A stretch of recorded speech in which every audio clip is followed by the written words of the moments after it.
Hey guys, tonight we begin with silk, seduction, and systematic subjugation.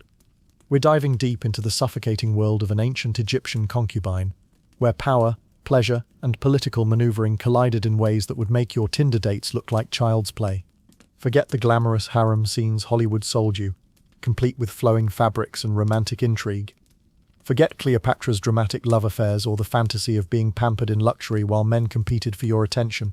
Tonight, we're exploring what it actually meant to be a concubine in ancient Egypt, where your body was currency, your children were insurance policies, and your survival depended on navigating a labyrinth of palace politics that could end with you buried alive alongside your dead master.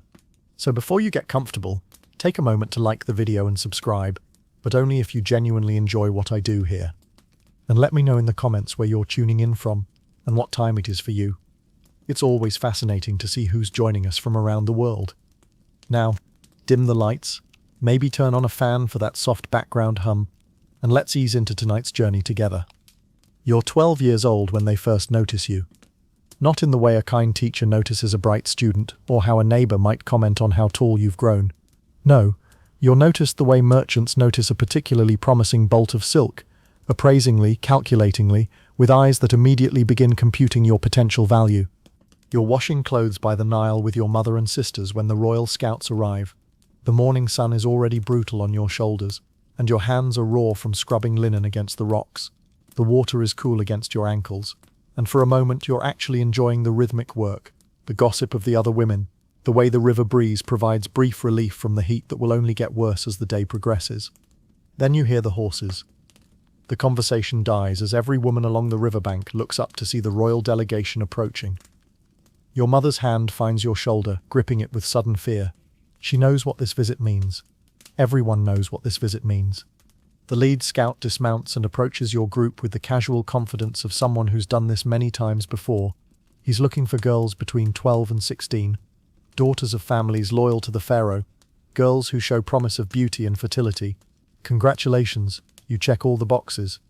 Your mother tries to hide you behind her, pushes you toward the reeds, whispers desperately for you to run. But there's nowhere to go. The scouts have surrounded the washing area, and besides, running would only mark your entire family as disloyal to the crown. In ancient Egypt, disloyalty isn't just punishable by death. It's punishable by having your name chiseled off every monument, your memory erased from history itself. The scout examines you like livestock. He checks your teeth, feels the muscle tone in your arms, asks your mother about your monthly bleeding. Yes, you've started. Yes, you're healthy. No, there's no history of madness in the family. The questions are clinical, efficient, and utterly dehumanizing. You're not a person in this moment. You're a potential investment in the pharaoh's genetic legacy. Your mother weeps silently as the scout makes marks on his papyrus. Your father, when he's summoned from the fields, doesn't even argue. He can't. Refusing to offer a daughter to the royal household would be like refusing to pay taxes, only worse. At least tax evasion might get you beaten or enslaved. Refusing this honor would get your entire bloodline eliminated. They give your family 3 days to prepare you. 3 days to say goodbye to the only life you've ever known. 3 days to pretend this is an honor, a blessing, or opportunity for your family to rise in status.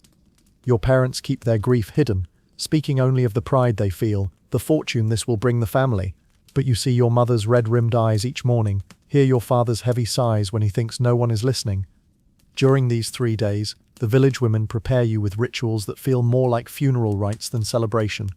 They oil your hair with expensive fragrances your family can barely afford, teach you to walk with smaller steps, show you how to keep your eyes lowered in the presence of men. Your grandmother pulls you aside and whispers advice that sounds more like survival instructions for a war zone than guidance for palace life. Never trust the other girls, she hisses, her weathered hands gripping yours. They are not your sisters. They are your competition. Never show weakness. Never show fear. Never show too much intelligence. Men want wives and concubines who are clever enough to please them, but not so clever as to threaten them. And remember, child, your only value is in producing sons. Daughters are disappointments. Sons are your security. On the morning of your departure, your mother braids flowers into your hair with shaking hands. The entire village gathers to see you off, but the celebration feels forced. Children too young to understand peer at you with curiosity. The women offer blessings that sound more like condolences. The men avoid eye contact entirely. You're loaded onto a boat with 5 other girls from neighboring villages. None of you speak during the journey to Memphis. What is there to say? You're all experiencing the same terrifying transition from daughter to property, from person to possibility. The boat rocks gently on the Nile, and you watch the familiar landscape of your childhood disappear behind you, knowing you'll likely never see it again. The other victims, because that's what you are, despite what everyone insists on calling it. Range in age from 11 to 16. There's Nefertiti, barely 11, who still clutches a corn husk doll her mother made her. Ankesanaman, 14, who keeps touching a scar on her arm from where she fell out of a date palm last month. Merit, 16, who's already developing the 1,000-yard stare that suggests she understands exactly what's happening better than the rest of you. The boat journey takes 3 days. 3 days of watching the Nile slide past. 3 days of contemplating your new reality. 3 days of feeling your childhood slip away like the muddy water flowing beneath the boat's hull. You're fed well during the journey, better than you've eaten in months actually. Meat with every meal, fresh bread, dates and figs. It would be wonderful if you weren't being fattened like cattle for market. You arrive at the royal compound as the sun sets, turning the massive stone walls gold and red in the dying light. The walls are higher than anything you've ever seen, covered in hieroglyphs that seem to writhe and dance in the flickering torchlight. Guards stand at attention every few feet, their spears gleaming, their faces hidden behind ceremonial masks that make them look more like gods than men. This is your new home. These walls will contain your entire world for the rest of your life. You will never leave them without permission. You will never travel alone. You will never make a decision about your own body, your own future, or your own fate without someone else's approval. Welcome to your life as a concubine. Your first lesson in concubine life begins the moment you step through the palace gates. You are simultaneously precious and worthless, protected and vulnerable, elevated and degraded. It's a contradiction that will define every aspect of your existence from this moment forward.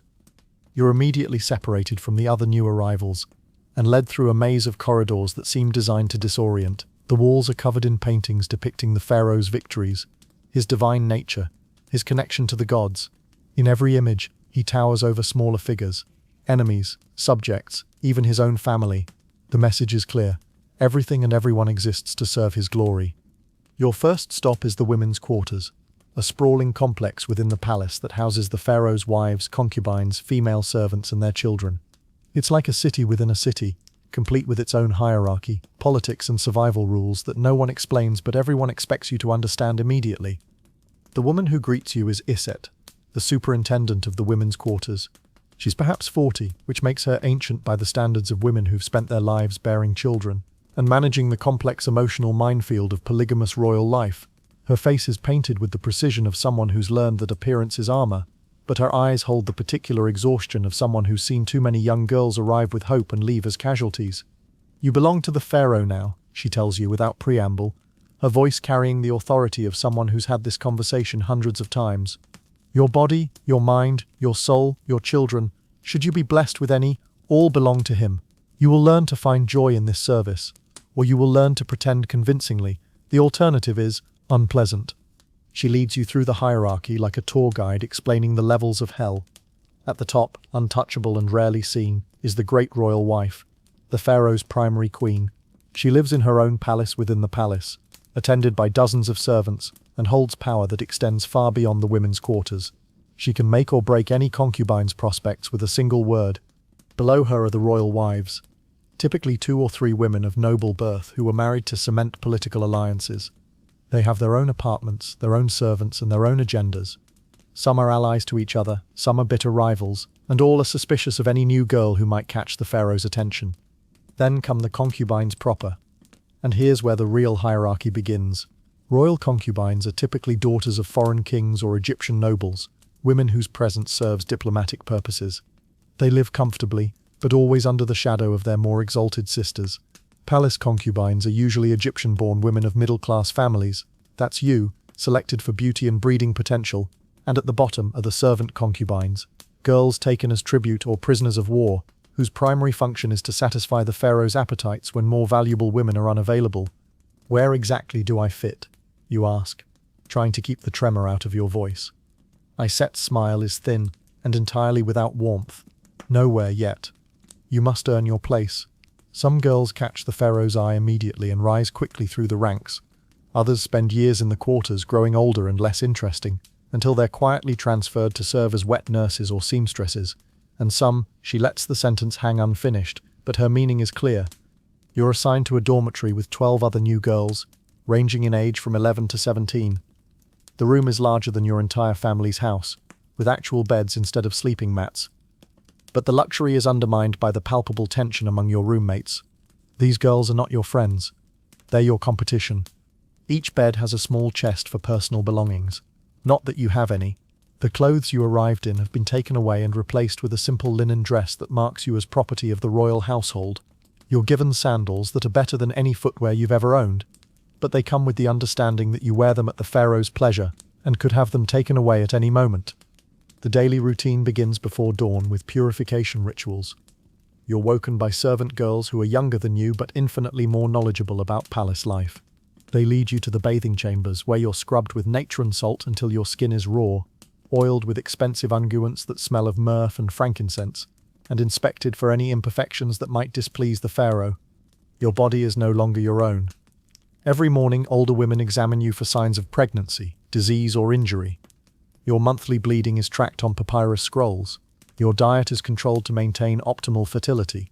Your exercise is regulated to keep you healthy, but not so strong that you might develop unseemly muscles. You are livestock, but very expensive livestock. After the morning ablutions, you attend lessons, not the kind of education you might imagine. Reading and writing are considered unnecessary for most concubines, potentially even dangerous. Instead, you learn the arts of pleasure and pregnancy, how to dance in ways that highlight your fertility, how to apply cosmetics to enhance your youth, how to modulate your voice to sound submissive yet alluring, how to recognize the signs of the pharaoh's moods and adjust your behavior accordingly. The instructors are former concubines who've aged out of their primary duties but retain enough favor to serve as teachers. They speak of their lessons with the matter-of-fact tone of craftsmen teaching their trade, because that's essentially what this is. You're learning to be a skilled artisan whose medium is your own sexuality. The pharaoh has hundreds of women available to him, explains Mutna, a woman whose beauty must have been legendary, but is now faded to a dignified elegance. Your youth will last perhaps 10 years if you're fortunate, your fertile years perhaps 15. In that time you must secure your position through children, charm or specialized skills. Most girls focus only on the first option, and find themselves discarded when their looks fade. The wise ones develop multiple talents. What kind of specialized skills? Music, if you have talent. Knowledge of medicine, or magic, if you can learn discreetly. Languages, if you're clever enough to pick them up from the foreign concubines. Anything that makes you irreplaceable beyond your physical attributes, because your physical attributes will fail you. Time guarantees it.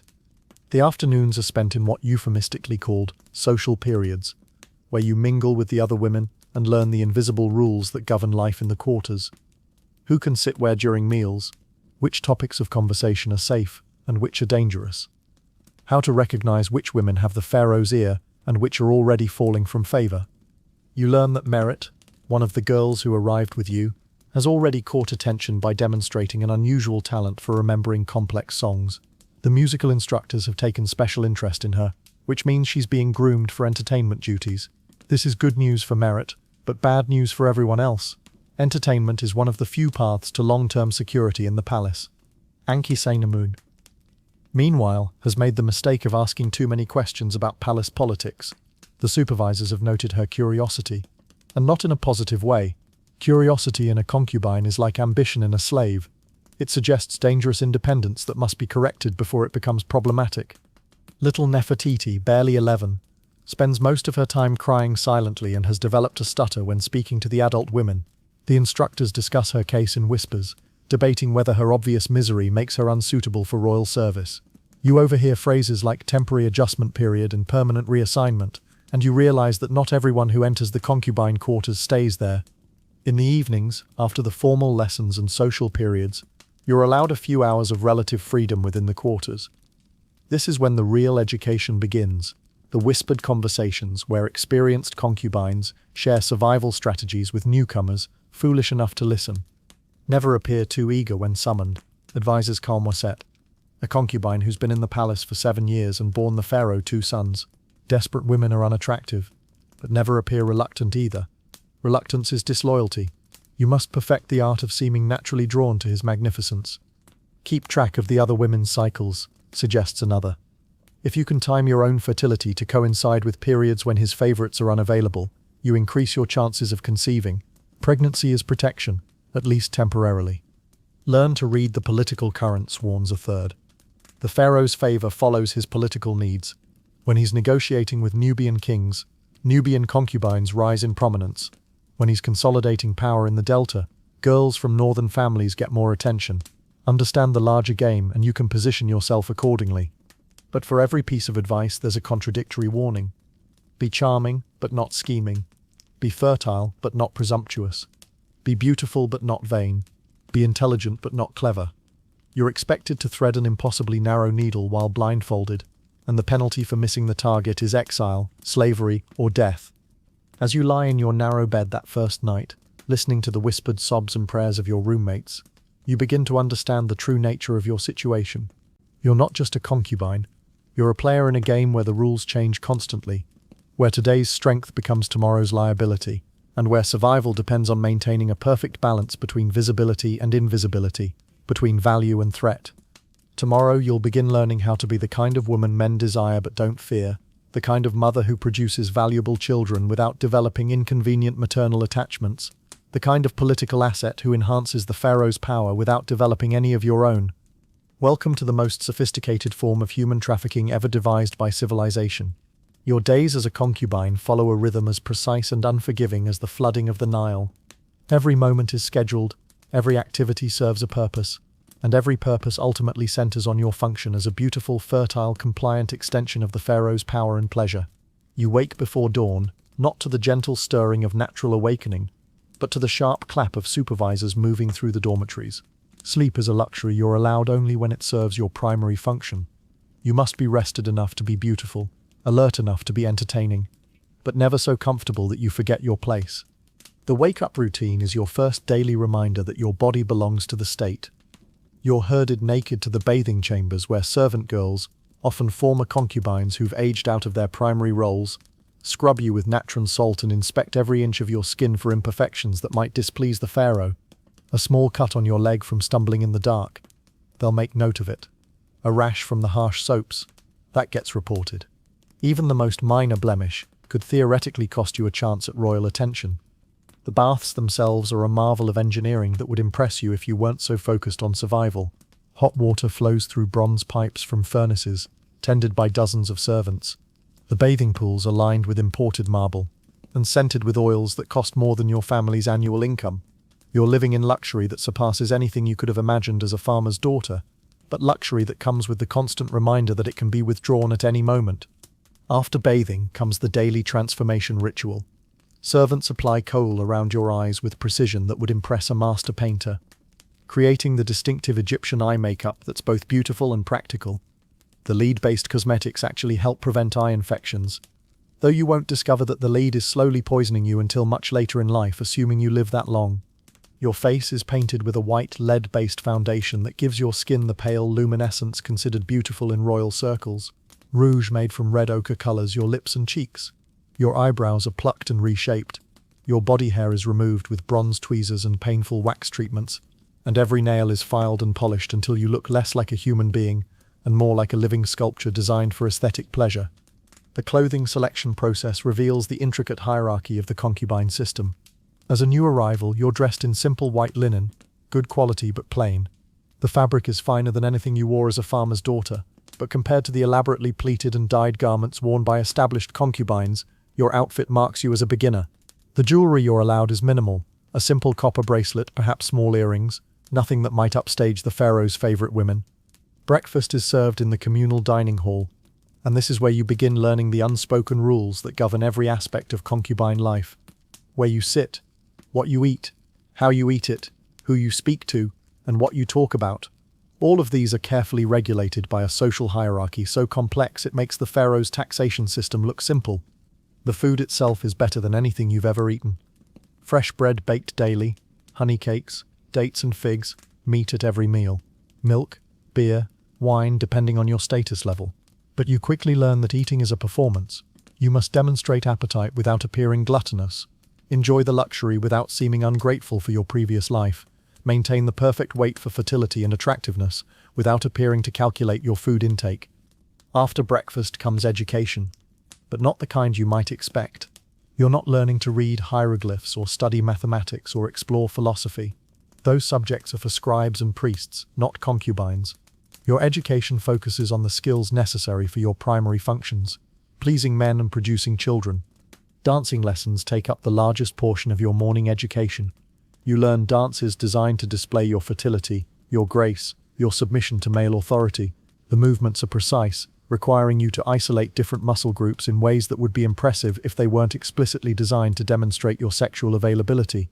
Your instructors are older women who were once prized dancers themselves, and they drive you through routines with the intensity of military drills.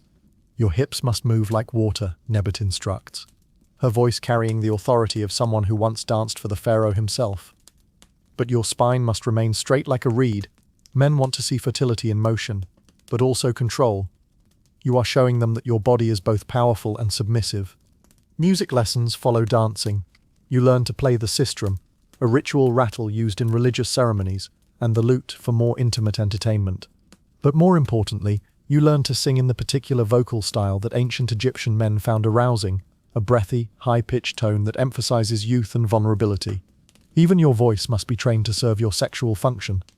The afternoon brings lessons in household management, though not the practical kind you learnt from your mother. Instead, you learn the ceremonial aspects of domestic life, how to pour wine in ways that highlight your arm movements, how to arrange flowers to frame your face attractively, how to serve food while displaying your figure to best advantage. Every domestic activity becomes a performance designed to reinforce your sexual appeal.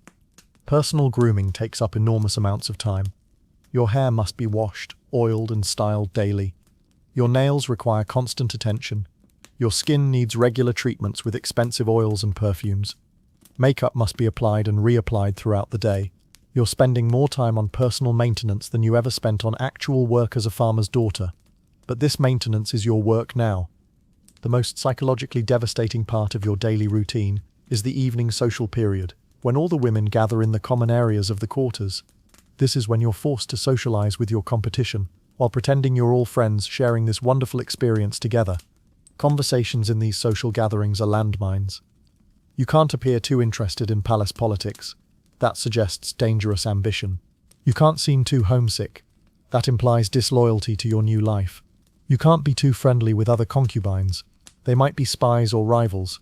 You can't be too aloof. That suggests arrogance.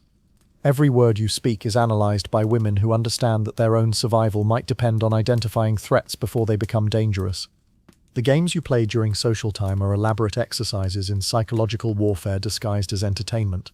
You play Senet, a board game that requires strategy and forward thinking, but you must be careful not to win too consistently. That might suggest you're too clever. You sing songs together, but you must balance showing off your voice against making other women look bad by comparison. You tell stories, but they must be amusing without being too memorable, clever without being too witty. During these evening gatherings, you begin to understand the full horror of your situation. You're not just competing with other women for the pharaoh's attention.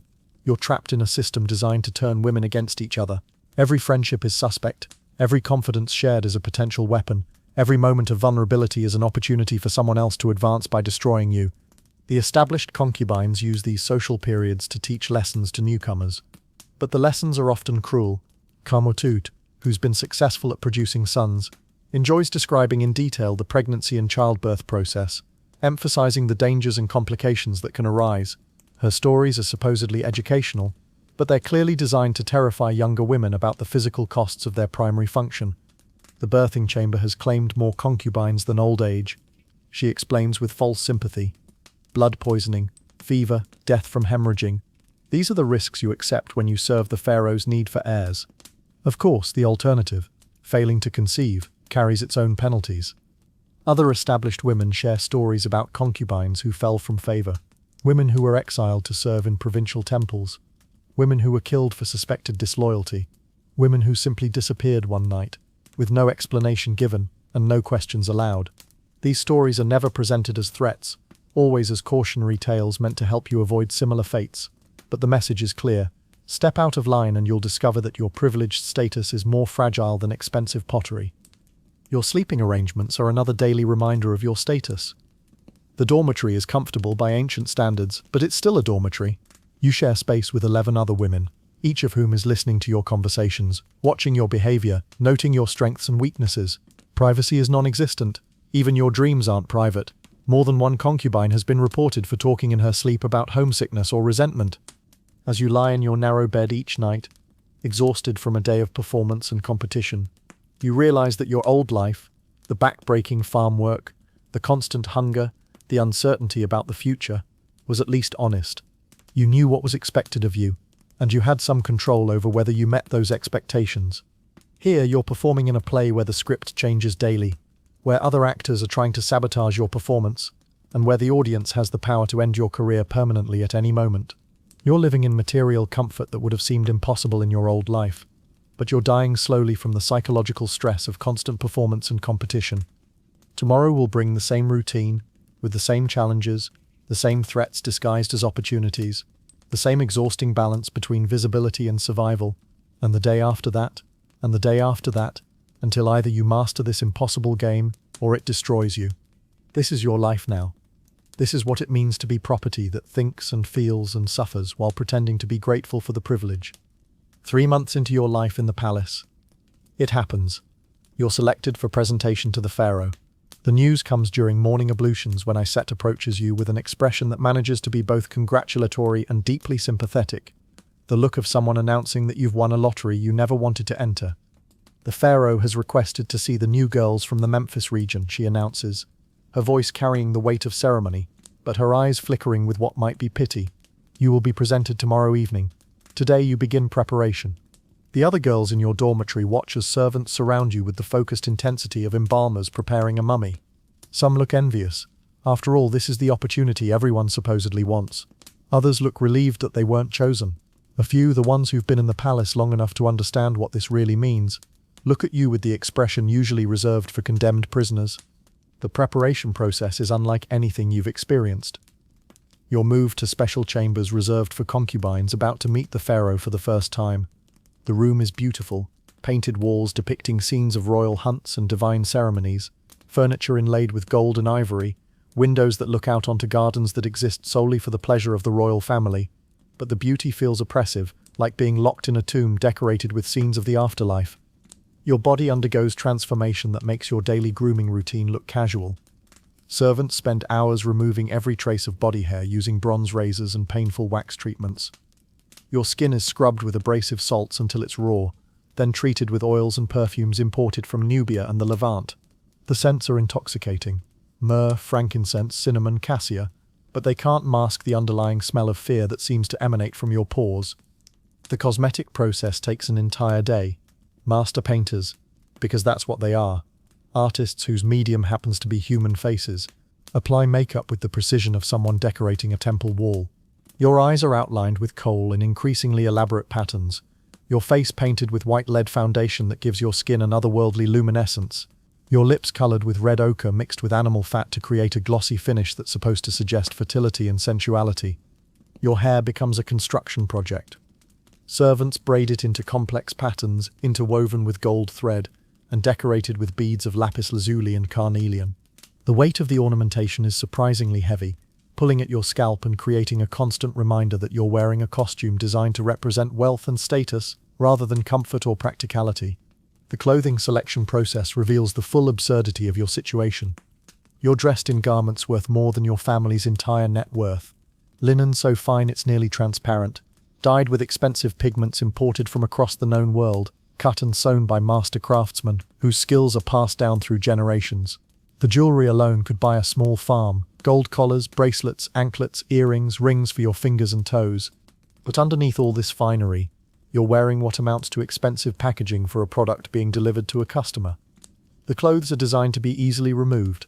The jewelry clasps are simple to unfasten. Even the hairstyle, despite its complexity, can be quickly undone. You're not being dressed for a social occasion. You're being gift-wrapped.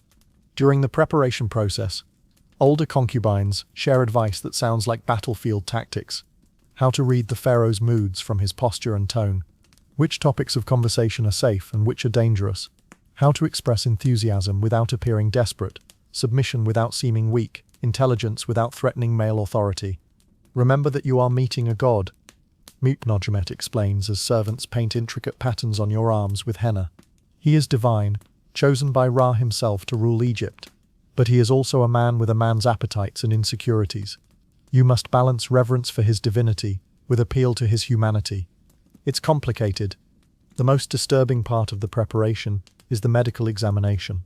Palace physicians, older men with the detached professionalism of livestock inspectors, examine every part of your body to ensure you're healthy enough for royal attention. They check your teeth, your muscle tone, your posture. They examine your genitals with clinical thoroughness, testing for disease or damage that might make you unsuitable for sexual service. You're prodded and measured and evaluated like a horse being considered for breeding, while scribes make notes on papyrus about your physical characteristics and potential value. Healthy specimens, one physician murmurs to another, as if you can't hear them talking. Good childbearing hips, clear skin, strong constitution. This one should serve adequately if she proves tractable. As evening approaches, your nervousness transforms into something approaching terror. You've been told stories about the pharaoh's presentation chamber, a vast hall decorated with scenes of divine authority, lit by dozens of oil lamps that cast dancing shadows on walls covered with hieroglyphs proclaiming the king's power over life and death. You've heard about the throne itself, carved from a single block of granite and inlaid with gold, designed to make anyone approaching it feel small and insignificant. But the reality, when you finally enter the chamber, is both more and less intimidating than the stories suggested. Yes, the hall is vast and overwhelming, filled with symbols of divine authority. Yes, the throne dominates the space like an altar to absolute power. But the man sitting on that throne, when you finally dare to raise your eyes high enough to look at him, is surprisingly human. The pharaoh is perhaps 35 years old, powerfully built but beginning to show the soft edges that come with unlimited access to rich food and limited physical activity. His face is painted with the same elaborate cosmetics worn by the gods in temple art, but underneath the divine makeup, you can see the ordinary features of a man dealing with the ordinary stresses of absolute power. He looks tired, actually, burdened by the weight of godhood in ways that would be almost sympathetic if you weren't holding your life in his hands. You approach the throne following the ritual you've rehearsed dozens of times. Small steps, eyes lowered, hands at your sides, movements designed to display submission while showcasing your physical attributes. You prostrate yourself before the throne, pressing your forehead to the cool stone floor, and wait for permission to rise. "Look at me," he commands, and his voice carries the authority of someone accustomed to instant obedience, but also a note of curiosity that suggests he's genuinely interested in seeing what you look like. You rise slowly, keeping your movements graceful, and meet his gaze for the first time. His eyes are intelligent, calculating, but not unkind. He's evaluating you the way a master craftsman might examine a promising piece of raw material, considering how it might be shaped to serve his purposes. "You are from Memphis?" he asks, and you realize this is your first test. Your answer must be respectful but not obsequious, informative but not tedious, confident but not presumptuous. "Yes, Your Majesty. My family tends fields along the Nile, blessed by your divine protection," you reply, your voice steady despite the hammering of your heart. He nods approvingly. Apparently you've passed the first hurdle. The conversation continues for several minutes, touching on safe topics: your family's loyalty to the crown, your gratitude for being chosen to serve in the palace, your health and happiness in your new role. You navigate each question carefully, providing answers that reveal nothing controversial while demonstrating your intelligence and education. But beneath the civilized conversation, you're both aware of what this meeting is really about. He's evaluating your potential as a sexual partner and mother to his children. You're trying to survive an encounter that could elevate you to unprecedented status or destroy you completely, depending on factors largely beyond your control. The pharaoh studies you with the attention of someone making an important investment decision. He asks you to turn slowly so he can observe your figure from all angles. He requests that you walk across the chamber so he can evaluate your grace and posture. He has you speak at length so he can assess your voice and manner of expression. Every aspect of your being is catalogued and evaluated for its potential contribution to his pleasure and genetic legacy. "You may approach the throne," he finally says, and this command sends a chill through you because you know what it means. This is the moment when your theoretical status as concubine becomes practical reality. You climb the steps to his throne with legs that feel suddenly unsteady. Up close, the pharaoh's divine status becomes both more and less real. The elaborate cosmetics and regalia make him look like a living god, but you can smell his human scent beneath the expensive perfumes, see the slight imperfections in his skin despite the paint, notice the way his eyes track your movements with very earthly interest. He reaches out to touch your face, and his hands are surprisingly gentle for someone with absolute power over your life and death. His fingers trace the line of your jaw, test the texture of your skin, explore the carefully constructed architecture of your hair and makeup. You stand perfectly still during this examination, knowing that any reaction, pleasure, discomfort, fear, could be interpreted as evidence of unsuitability for royal service. "Beautiful," he murmurs, and the word should be a compliment, but it sounds more like an assessment of property. "And young. How old are you?" 14, Your Majesty," you reply, and he nods with satisfaction. 14 is considered ideal, old enough to bear children, young enough to be molded to his preferences, experienced enough to understand your duties, but not so experienced as to have developed inconvenient independence. The physical examination continues as he tests your responses to his touch. His hands explore your shoulders, your arms, the curve of your waist. You've been trained for this moment, taught to remain receptive but not eager, compliant but not passive. It's a delicate balance that requires you to suppress every natural instinct about personal boundaries and bodily autonomy. "Tonight," he decides finally, and that single word seals your fate. "You will be prepared and brought to my chamber after the evening meal." You bow deeply, murmur the appropriate expressions of gratitude and honor, and retreat from the throne room with what you hope appears to be dignified excitement rather than barely controlled terror. But inside, you're screaming. Tonight, you will lose your virginity to a man old enough to be your father, a man who has absolute power over your life, a man who could have you killed if you displease him in any way. Tonight, you will officially transition from being a potential concubine to being actual property. Tonight, your childhood, what little remained of it, will end forever. The hours between the audience and your summoning to the pharaoh's chambers pass in a blur of final preparations. Your body is subjected to even more intensive grooming. Your hair is rearranged in a style that can be easily undone.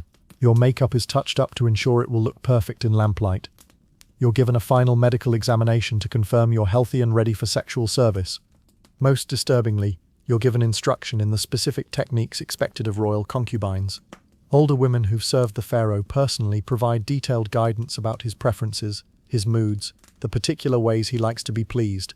The conversation is clinical and explicit, covering topics that would have been unthinkable in your previous life, but are now essential professional knowledge. He prefers enthusiasm over expertise. Kayam explains matter-of-factly. Virgin concubines are expected to be somewhat awkward. If you appear too skilled, he'll wonder where you learned such techniques. But you must seem genuinely excited to serve him, not just compliant. You're also warned about the political implications of your first night with the pharaoh. If you please him, other concubines will become jealous and potentially dangerous. If you disappoint him, you might never get another chance to redeem yourself. If you conceive immediately, you'll gain protection, but also make enemies. If you fail to conceive after multiple encounters, you'll be seen as defective. As darkness falls, servants come to escort you to the pharaoh's private chambers. The walk through the palace corridors feels like a funeral procession, with you as both mourner and corpse. Other women watch your passage with expressions ranging from envy to pity to calculation. Some are probably already planning how to exploit whatever happens in the next few hours. The pharaoh's chambers are opulent beyond anything you've seen, even in the palace. The walls are covered with paintings depicting scenes of divine power and sexual conquest. The bed itself is a work of art. Carved cedar inlaid with gold and ivory, hung with silk curtains imported from distant lands, covered with furs from animals you couldn't identify if your life depended on it. But what strikes you most about the room is how lonely it feels despite its grandeur. This is the private space of a man who can have anything he wants but trusts no one completely, who is worshipped as a god but lives as a prisoner of his own divine status. The thought might make you sympathetic if you weren't terrified about what's about to happen. The pharaoh enters wearing a simple linen kilt, rather than his elaborate ceremonial regalia. Without the divine costume, he looks more human, more approachable, but also somehow more threatening. Gods are distant and incomprehensible. Men with absolute power are immediate and dangerous. What follows is your introduction to the reality of sexual service as a concubine. You've been taught to expect it, prepared for the physical aspects, warned about the emotional challenges, but experiencing it is different from anticipating it. You're not making love, you're performing a service. You're not sharing intimacy, you're providing entertainment. You're not expressing desire, you're fulfilling a function. The pharaoh is not cruel, but neither is he particularly considerate. He's a man accustomed to having his needs met efficiently and pleasantly, and you're simply the latest in a long line of women whose job is to meet those needs. He expects competence, enthusiasm, and gratitude for the honor of serving him. Your own pleasure or comfort is irrelevant, except insofar as it enhances his experience. Afterward, as you lie in the magnificent bed, trying to process what has just happened to your body and your life, the pharaoh makes casual conversation that reveals the full absurdity of your situation. He asks about your comfort in the palace, your satisfaction with your teachers, your thoughts about palace life. He speaks to you like a benevolent employer checking on a valued employee, as if you weren't just sexually initiated by a man you met hours ago, as if this were a normal social interaction rather than the aftermath of institutionalized rape. You performed well, he tells you, and the compliment is probably meant to be reassuring, but it reminds you that performance is exactly what this was. If you continue to please me, you will be elevated to the rank of royal concubine within the month. That comes with better quarters, more freedoms, and greater protection. You express appropriate gratitude while internally cataloguing the full horror of what he's promising. Better quarters that are still a prison, more freedoms that are still circumscribed by his whims, greater protection that depends entirely on your continued ability to please a man whose moods and preferences you barely understand. When you're finally dismissed back to your dormitory, you walk through the palace corridors feeling fundamentally changed. You're no longer a potential concubine, you're an actual one. You've crossed a line that can never be uncrossed, entered a state of being that will define the rest of your life, however long or short it might be. Your roommates are waiting when you return, hungry for details they can use to improve their own chances or protect themselves from your potential elevation in status. Their questions come disguised as concern for your well-being, but you recognize the intelligence-gathering mission underneath their sympathetic expressions. As you settle into your narrow bed for what might be one of your last nights in the dormitory, you realize that your real education in concubine life is just beginning. You've learned how to attract the pharaoh's attention and survive your first intimate encounter. Now you must learn how to maintain his interest, navigate the jealousy of other women, avoid the countless political pitfalls that could destroy you, and somehow retain enough of yourself to survive the psychological demands of your new reality. Welcome to the next phase of your existence as valuable property. The hardest lessons are yet to come. 6 weeks after your first night with the pharaoh, your monthly bleeding fails to arrive. In your previous life, this might have been cause for worry or celebration depending on circumstances.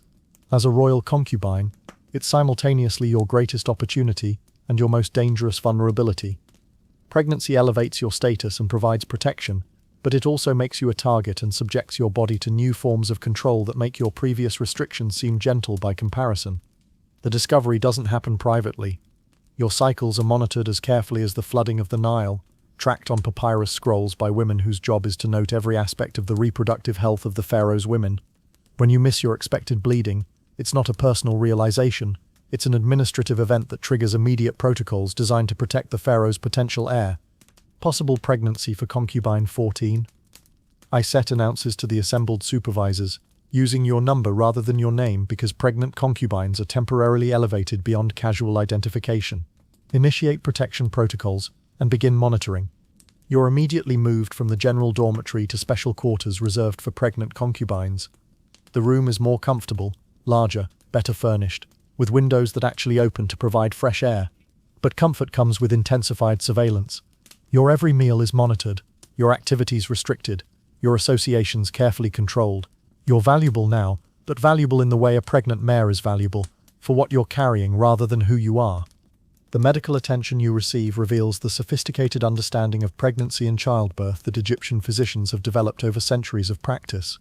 They know about prenatal nutrition, understand the importance of moderate exercise, recognize the symptoms of dangerous complications, but this knowledge is applied with the clinical detachment of veterinarians managing breeding livestock rather than doctors caring for patients.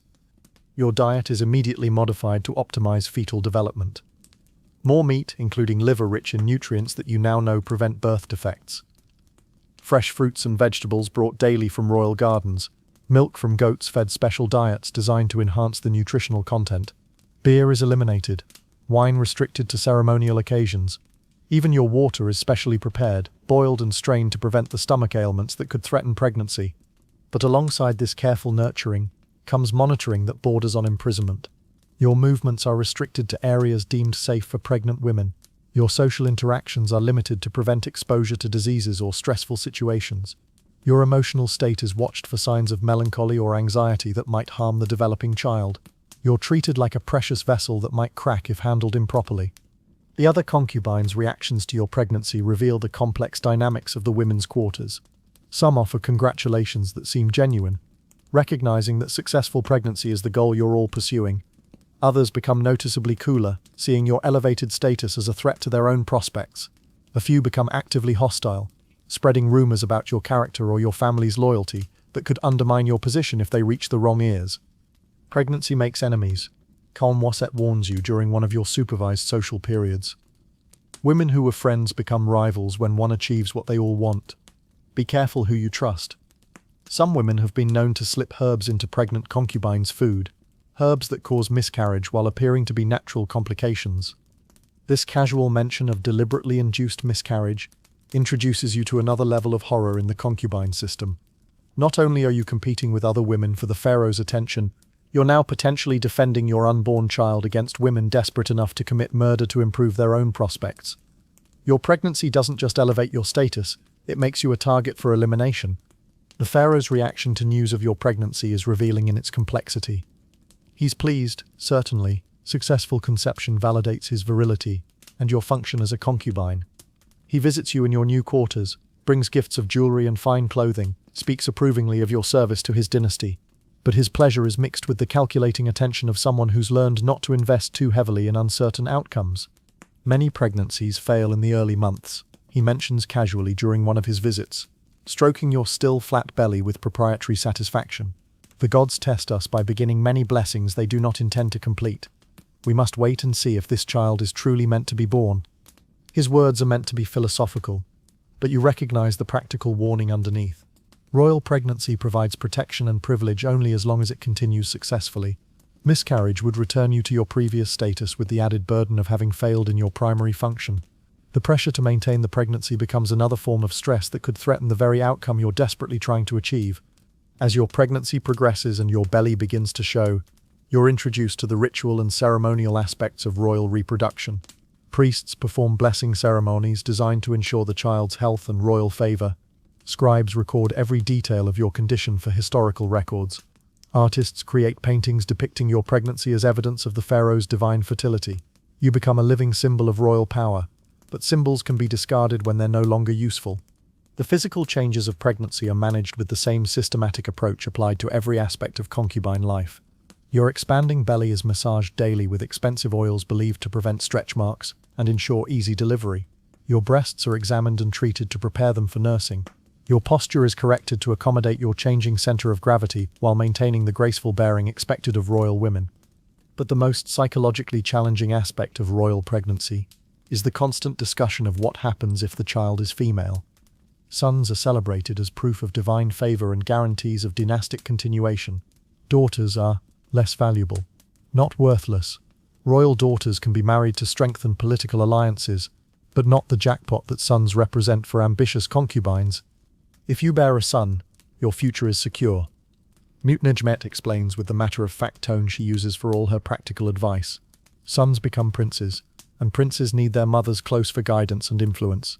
If you bear a daughter, you'll be honored and rewarded, but your protection will be temporary. The pharaoh will expect you to continue trying for sons. This casual discussion of your child's gender as a determining factor in your own survival adds another layer of stress to an already overwhelming situation. You're not just hoping for a healthy baby, you're hoping for a male baby whose penis will serve as your insurance policy against abandonment or elimination. The unfairness of having your entire future determined by biological factors beyond your control would be laughable if it weren't terrifying. As your pregnancy advances into the final months, you're moved again to the birthing quarters, a specialized section of the palace, equipped for royal deliveries. The chambers are designed to provide the best possible medical care, while maintaining the ceremonial requirements of royal birth. Priests and physicians work alongside midwives who've attended dozens of royal deliveries. The room is stocked with surgical instruments, medicinal herbs, and ritual items needed to ensure both successful delivery and proper religious observance. But despite the medical expertise and ceremonial preparation, childbirth in ancient Egypt remains incredibly dangerous. You've heard whispered stories about concubines who died in the birthing chamber, women who succumbed to blood loss, infection, or complications that even the best medical knowledge couldn't prevent. The birthing quarters, for all their luxury and expertise, still feel like a place where you might die while serving the pharaoh's reproductive needs. The actual experience of labor and delivery is unlike anything you could have imagined. The pain is overwhelming, but you're not allowed to express it in ways that might disturb the ceremonial atmosphere. Priests chant prayers for divine protection, while physicians monitor your progress and midwives provide practical support. The entire process is both intensely personal and completely public, with your most intimate physical experience being observed and managed by a team of specialists, whose primary concern is protecting the pharaoh's potential heir. When your child is finally born, after hours of labor that feel like days, the first question isn't about health or appearance, it's about gender. The midwife's announcement of a son or a daughter will determine not just how this birth is celebrated, but how your entire future unfolds. In this moment, your child's genitals are more important than their heartbeat, because they determine your value to the royal system. If you're fortunate enough to deliver a healthy son, the celebration begins immediately. Priests offer prayers of thanksgiving, musicians play celebratory songs, and servants begin preparing for the naming ceremony that will officially welcome a new prince into the royal family. Your status is immediately elevated to that of royal mother, a rank that provides long-term protection and influence within the palace hierarchy. But even in success, you quickly learn that bearing a royal child doesn't end your service as a concubine, it transforms it. You're now responsible not just for pleasing the pharaoh sexually, but for raising a prince who will reflect well on the royal family. Your son becomes both your greatest achievement and your most vulnerable weakness, because anything that happens to him reflects on your competence as a mother.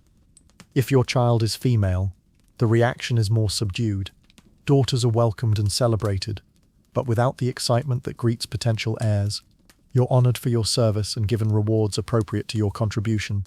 But everyone understands that your real work, producing sons, is still ahead of you. Female children are lovely additions to the royal family, but they don't secure your future the way sons do. The weeks following delivery introduce you to yet another set of challenges and restrictions. Your body needs time to heal, but royal mothers aren't allowed the luxury of complete rest. You must participate in naming ceremonies, blessing rituals, and public appearances designed to showcase the pharaoh's successful reproduction. Your child is displayed like a trophy, evidence of royal virility and divine favor, while you serve as the attractive container that produced this valuable outcome. Nursing becomes another performance rather than a natural maternal activity. Royal mothers are expected to breastfeed their children. It's considered healthier and more natural than wet nurses. But even this intimate act is regulated and observed. Your milk production is monitored, your technique evaluated, your child's growth tracked as evidence of your adequacy as a mother. Even feeding your baby becomes another way your body serves the state's interests rather than your own maternal instincts. The postpartum period also brings new forms of competition and danger. Other concubines who've failed to conceive may resent your success and look for ways to undermine your elevated status. Established royal mothers may see your child as a threat to their own children's inheritance prospects. Even allies can become enemies when royal succession and inheritance are at stake. As you hold your newborn child in the elaborate birthing chamber, surrounded by the luxury and pageantry of royal reproduction, you realize that becoming a mother in the pharaoh's household doesn't provide the security and fulfillment you hoped for. Instead, it introduces new responsibilities, new vulnerabilities, and new forms of exploitation that will define your relationship with your child for years to come. Your body has successfully performed its primary function as a royal concubine, but success only leads to new expectations and greater pressure. You've proven your value as a breeder, which means you'll be expected to breed again and again, until age or death releases you from your biological obligations to the crown. Welcome to motherhood as a form of military service, where your children are weapons in political battles you barely understand, and your maternal love becomes another tool for others to manipulate. Your elevation to royal mother following the birth of your son doesn't provide the security you expected. Instead, it introduces you to entirely new levels of political complexity that make your previous struggles seem like children's games. Palace politics operate on multiple levels simultaneously, with alliances and betrayals shifting constantly based on factors ranging from the pharaoh's mood to international diplomatic needs to the phases of the moon according to astrological predictions. Your new quarters reflect your elevated status. Larger rooms, better furnishings, a small staff of servants assigned specifically to your needs. But luxury comes with surveillance. Your conversations are monitored, your visitors are reported, your activities are tracked and analyzed for signs of political ambition or disloyalty. You live in a beautiful prison where the walls are made of suspicion rather than stone. The other royal mothers receive you into their informal hierarchy, with the polite hostility of established business competitors greeting a new rival. These women have spent years, sometimes decades, carefully cultivating their positions within the palace power structure. Your arrival with a healthy male heir threatens their careful calculations and forces them to reassess alliances they've spent years developing. Nefertiti. Not the famous queen, but a concubine who earned the right to use that prestigious name by bearing 3 sons over 8 years, becomes your unofficial mentor in palace politics.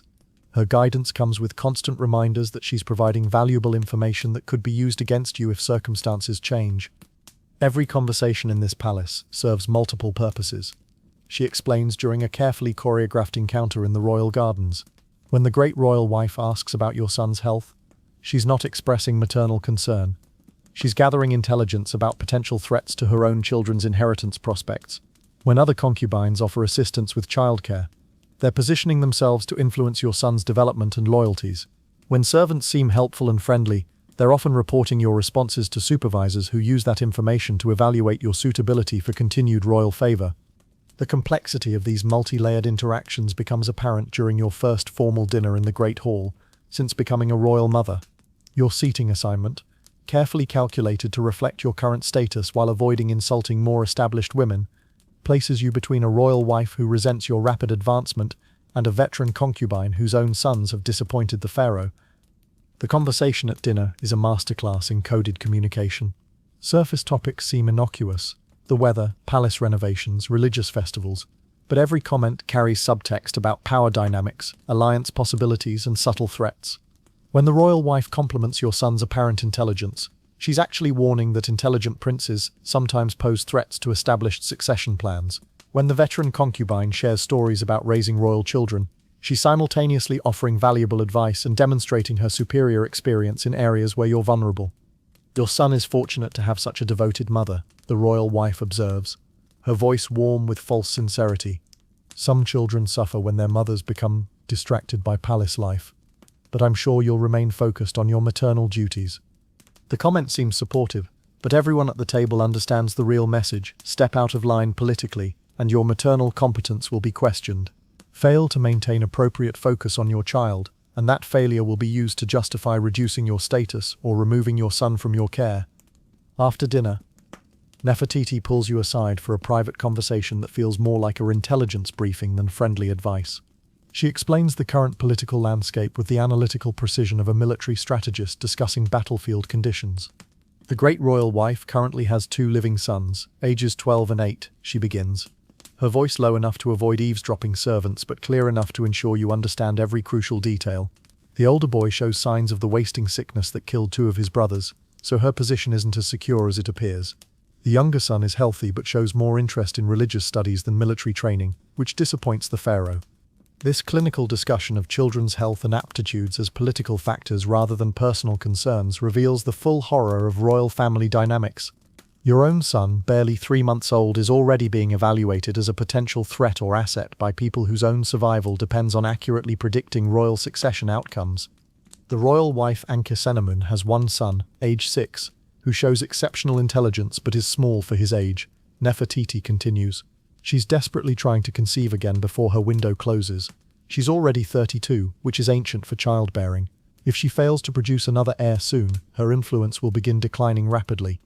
The casual mention of 32 as ancient sends a chill through you as you calculate your own timeline. You're currently 15, which gives you perhaps 15 years of fertility during which your value to the royal system will gradually diminish. After that, your survival will depend entirely on how well you've positioned yourself politically, and how successful your children become at maintaining royal favor. Your position as the mother of the youngest prince makes you simultaneously valuable and vulnerable. Nefertiti explains with the detached professionalism of someone who's learned to discuss human lives like chess pieces.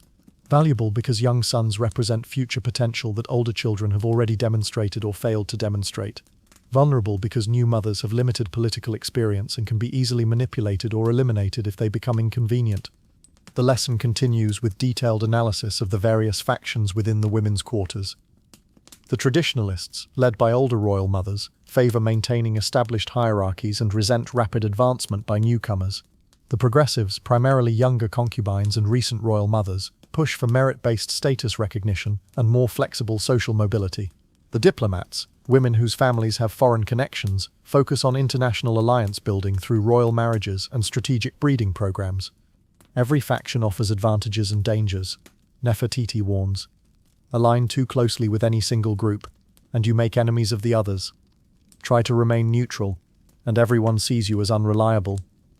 The key is maintaining useful relationships with multiple factions, while avoiding commitments that could be used against you when political winds shift. Your education in palace politics accelerates when you're invited to your first Mothers' Council, a monthly gathering where royal mothers discuss childcare issues that are actually covers for political strategy sessions. The meeting takes place in a chamber decorated with scenes of maternal devotion and divine protection. But the atmosphere feels more like a war room than a support group. The current crisis being discussed involves the education of royal children. On the surface, the mothers are debating whether to hire additional tutors in mathematics and astronomy. Underneath, they're arguing about how to position their sons for maximum advantage in the inevitable succession struggles that will follow the pharaoh's eventual death. Advanced mathematical training prepares princes for administrative responsibilities, argues one faction. But too much intellectual development can make children appear weak or effeminate to military advisors who influence royal favor. Religious education provides moral foundation and priestly support, counters another group. But excessive piety might suggest unsuitability for the practical decisions required of effective rulers. You listen to these debates with growing horror, as you realize that every aspect of your son's development, his education, his interests, his personality traits, will be analyzed for political implications rather than encouraged for his personal fulfillment. You're not just raising a child, you're developing a product whose success or failure will determine your own survival. The meeting concludes with assignments for the various mothers to pursue different political objectives. Some will cultivate relationships with military advisors. Others will strengthen connections with religious authorities. A few will focus on diplomatic contacts with foreign representatives. Everyone has a role in the larger political strategy designed to advance their children's prospects at the expense of potential rivals. Your assignment, as the newest royal mother, is intelligence gathering. You're expected to observe and report on the activities and attitudes of other women in the quarters, particularly any signs of disloyalty, ambition, or alliance building that might threaten established interests. In other words, you're being recruited as a spy against your fellow concubines. Think of it as protecting your son's future. Nefertiti explains when you express reluctance about reporting on other women. Every threat you identify and neutralize early is one less danger he'll face when he's older. Survival in this environment requires constant vigilance and occasional ruthlessness. The moral complexity of your situation becomes clear as you're forced to choose between competing loyalties and ethical frameworks. Protecting your son requires participating in a system that destroys other women and their children. Maintaining your own survival demands betraying friendships and alliances that provide emotional support in an otherwise isolated existence. Every decision involves choosing between immediate safety and long-term integrity. Your first major test comes when you discover that Ankhesenamun, one of the royal wives, has been secretly meeting with physicians about fertility treatments that might help her conceive again. The information comes to you accidentally. You overhear servants discussing appointment schedules, but possessing it puts you in a difficult position. Reporting the information to the Mothers' Council would prove your loyalty and usefulness as an intelligence asset. It would also potentially destroy Ankhesenamun's reputation and political position, since desperate attempts to conceive are seen as signs of weakening influence. Keeping the information secret makes you complicit in potential deception, but preserves your own moral integrity.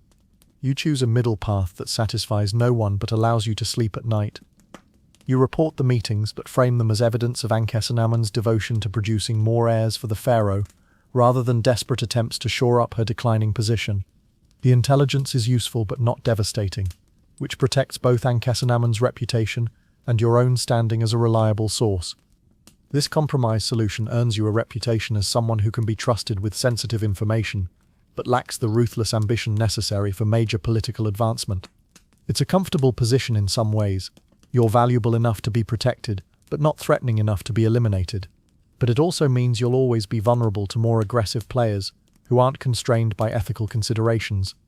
As months pass and your son grows from infant to toddler, you watch other women rise and fall in the palace hierarchy, based on factors ranging from their children's health, to international political developments, to the pharaoh's changing preferences in entertainment and companionship. The arbitrary nature of these changes reinforces your understanding that survival depends more on adaptability and luck than on merit or planning.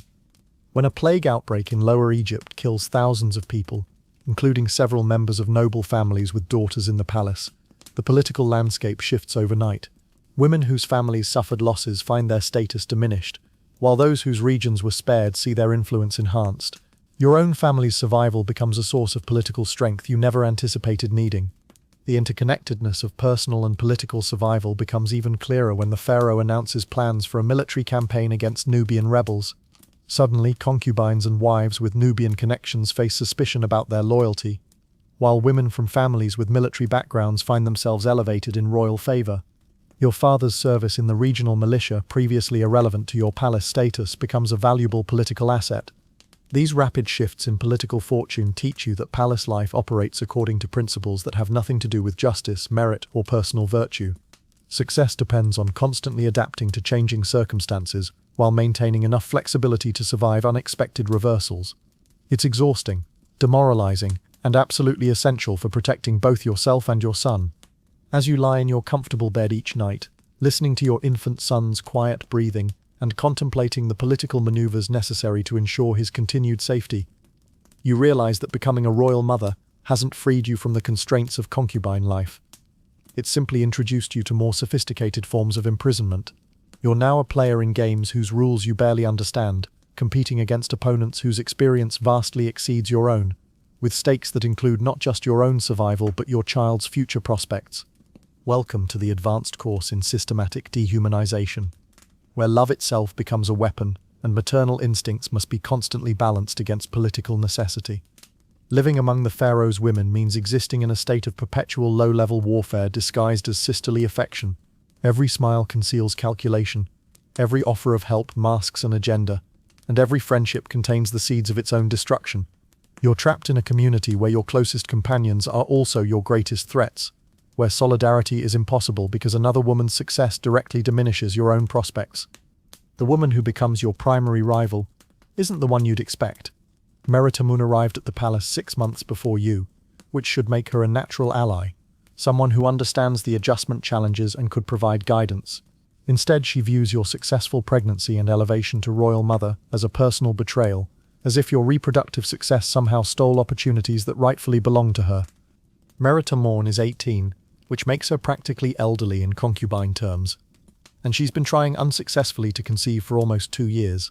Her growing desperation has made her dangerous in ways that would be tragic if they weren't threatening your own survival. She's begun making increasingly reckless attempts to attract the pharaoh's attention while simultaneously undermining other women's prospects through gossip, sabotage, and psychological warfare. The rivalry begins subtly, with comments that seem supportive but carry barbed implications. "You're so fortunate to have conceived so quickly," she observes during a gathering in the gardens, her voice warm with false admiration. "Some of us have been faithfully serving the pharaoh for years without achieving such immediate results. But then, some women have natural advantages in these matters." The implication, that your pregnancy resulted from sexual techniques rather than divine favor, is designed to plant seeds of doubt about your character among other women. In the palace environment, where reputation is more fragile than papyrus, such suggestions can be devastating if they gain traction among the wrong listeners. Your response requires careful calibration. Defending yourself too vigorously suggests guilt, but failing to respond allows the insinuation to stand unchallenged. You choose a middle path that acknowledges her comment while redirecting focus to safer territory. "The gods choose their own timing for all blessings," you reply, your tone expressing appropriate humility while avoiding direct engagement with her implied criticism. "I pray that divine favor will smile on all of us according to our faithful service." It's a diplomat's answer that says nothing while offending no one. But Meritamun recognizes the deflection for what it is. Her smile becomes fractionally cooler as she realizes you won't be easily manipulated into defensive responses that could be used against you later. The rivalry escalates when Meritamun begins spreading stories about your family background. In a palace environment where bloodline purity and loyalty are paramount concerns, Even minor questions about ancestry can become major political liabilities. She starts by mentioning casually that she's heard interesting things about your grandmother's family connections, implying knowledge of shameful secrets without providing specific details that could be verified or challenged. "I'm sure it's nothing important," she says with false reassurance during a communal meal, her voice pitched to carry to nearby tables. "These old family stories are often exaggerated. I'm certain your grandmother's difficulties with the tax collectors years ago were simply misunderstandings." The beauty of this attack lies in its vagueness. Your grandmother did have disputes with tax collectors. Most farming families did during years of poor harvests. But by framing these normal conflicts as difficulties and speaking of them in whispered tones, Recruitment creates the impression of something more serious without making specific accusations that could be investigated and disproven. You realize you're facing a master manipulator whose years in the palace have taught her exactly how to weaponize information and innuendo. Direct confrontation would only escalate the conflict and potentially validate her implications by suggesting you have something to hide. Instead, you need to undermine her credibility while protecting your own reputation. Your counterattack comes through careful observation and patient intelligence gathering. You begin paying attention to Recruitment's own behavior, looking for vulnerabilities that could be exploited if the rivalry becomes more serious. What you discover is both useful and deeply sad, evidence of a woman whose desperation has made her increasingly unstable and therefore dangerous. Recruitment has been visiting the palace physicians with increasing frequency, seeking treatments for infertility that range from herbal remedies to magical rituals. Some of these treatments involve substances that could be harmful if used incorrectly, and her growing obsession with conception has led her to experiment with increasingly dangerous combinations of medicines and magical practices. More concerning, you observe her engaging in unauthorized contact with male servants, attempting to gather information about the pharaoh's preferences and schedule that goes beyond what concubines are normally allowed to know. These conversations could be interpreted as innocent curiosity, but they could also be seen as evidence of inappropriate relationships or espionage activities. The most damaging discovery comes when you accidentally witness Recruitment attempting to steal medical records from the physician's quarters. She's trying to access information about other concubines' health and fertility treatments, presumably to identify weaknesses she can exploit or advantages she can claim for herself. The theft itself is a serious offense, but the motivation behind it reveals a level of desperate scheming that could justify severe punishment if reported to the authorities. You're faced with a classic palace dilemma. Use the information to destroy a rival, or hold it in reserve as protection against future attacks. The moral complexities are staggering. Recruitment's behavior is clearly wrong and potentially harmful to other women, but destroying her would make you complicit in a system that turns women against each other for survival.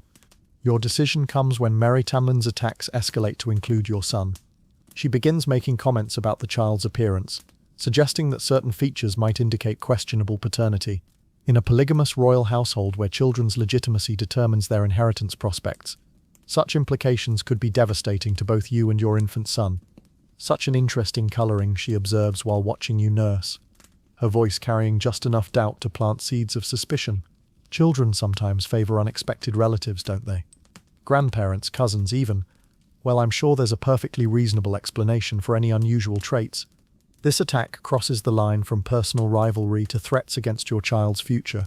Royal children whose paternity is questioned can be excluded from succession, exiled from the palace, or even eliminated if the doubts become widespread enough. Recruitment has moved beyond trying to undermine your status to threatening your son's life prospects. Your response is swift and strategic.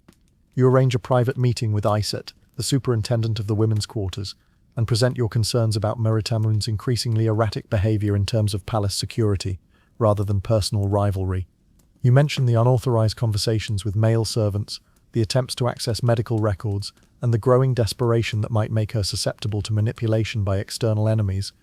"I'm concerned about the welfare of all the women in the quarters," you explain, framing your report in terms of collective security rather than individual competition. Desperate people sometimes make choices that endanger not just themselves but everyone around them. Perhaps Recruitment would benefit from additional guidance or alternative arrangements that might help her find peace. Iset receives your report with the weary resignation of someone who's dealt with countless similar situations over the years. Palace officials understand that desperate concubines become security risks, and they have established procedures for managing women whose emotional instability threatens the smooth operation of the royal household. Within a week, Recruitment is quietly transferred to serve in a provincial temple, dedicated to the goddess Hathor. The transfer is presented as an honor. She'll serve as a priestess, helping other women with fertility issues.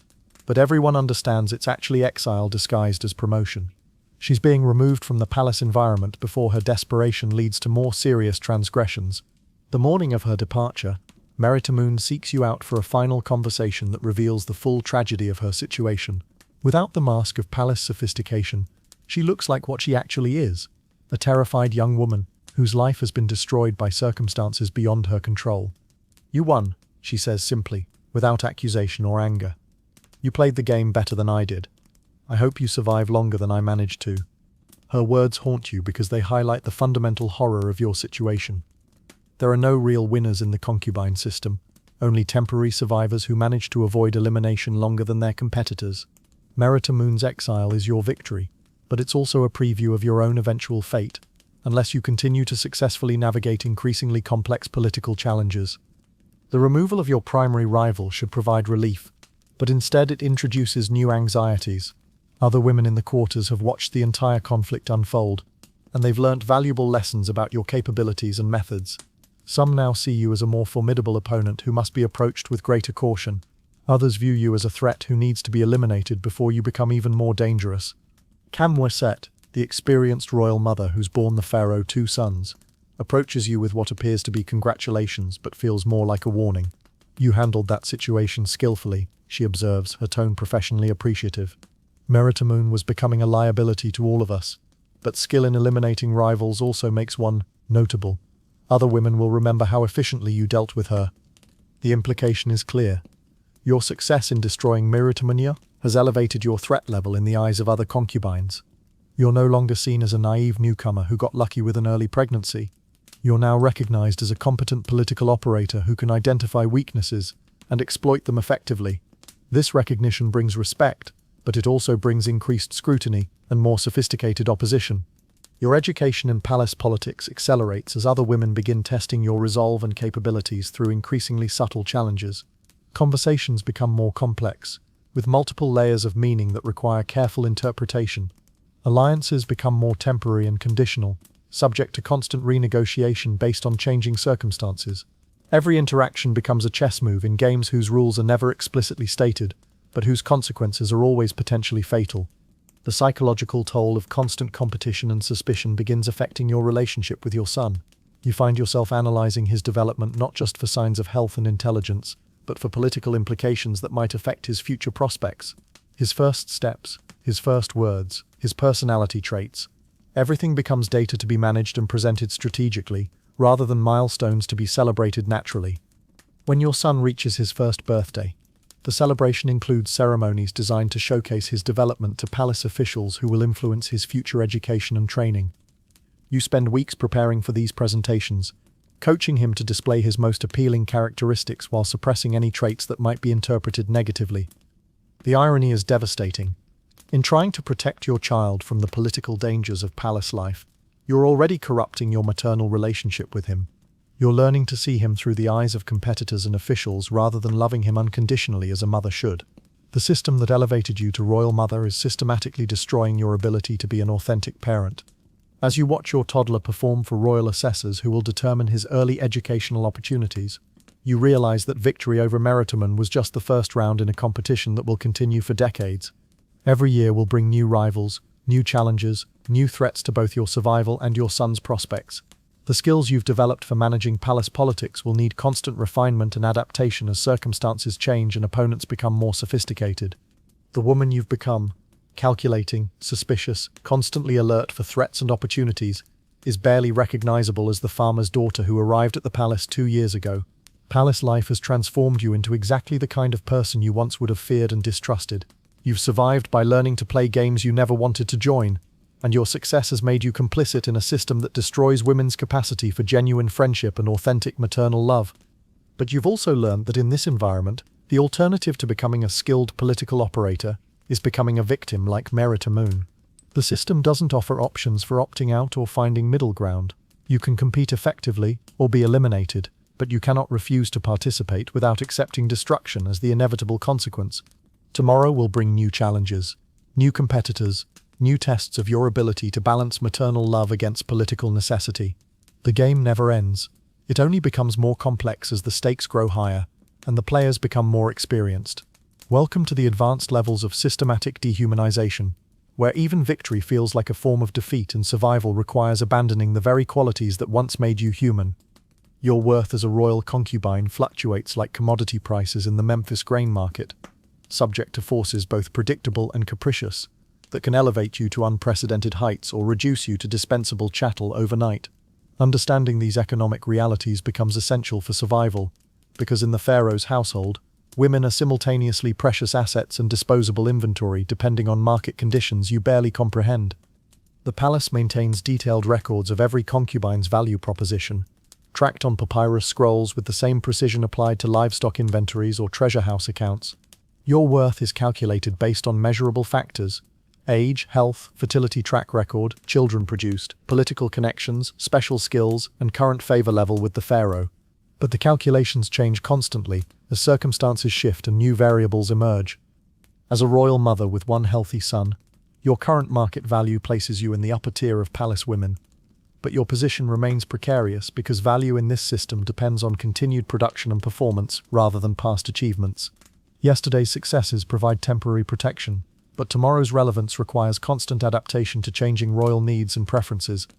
ISAT explains the economic realities during one of your regular status evaluations, a quarterly assessment that determines your allowances, privileges, and living arrangements for the coming season. These meetings feel like performance reviews in a business where the primary product is sexual service and reproductive success. Your value proposition has strengthened significantly since your arrival, she notes, consulting scrolls that contain detailed analyses of every aspect of your performance and potential. Successful conception within 6 months demonstrated excellent fertility. Producing a male heir elevated your strategic worth. Maintaining royal favor without creating political complications shows promising stability. However, several factors could impact your long-term value trajectory. The factors she outlines reveal the complex calculations that determine your fate. Your age, currently 16, gives you approximately 12 more years of peak fertility, after which your value will begin declining regardless of other achievements. Your health remains excellent, but palace physicians have noted minor issues that could become major problems if not carefully managed. Your political skills show promise, but need development to ensure long-term survival as competition intensifies. Most concerning, your family's political status has shifted due to changes in regional administration that affect their influence and ability to provide support during palace crises. Your father's military service record, once a valuable asset, has become less relevant as the pharaoh's focus shifts from territorial expansion to internal consolidation. These external factors beyond your control could impact your value regardless of personal performance. The key to maintaining high market value, ISET continues with the clinical tone of someone discussing livestock breeding strategies, is diversification. Concubines who depend solely on sexual appeal or fertility face inevitable obsolescence as they age. Those who develop multiple value propositions, entertainment skills, political intelligence, administrative capabilities, specialized knowledge, maintain relevance longer and face fewer existential threats when circumstances change. This economic analysis of your life prospects is both helpful and deeply dehumanizing. You're learning valuable survival strategies while being reminded that you're essentially a business asset, whose profitability determines your treatment and prospects.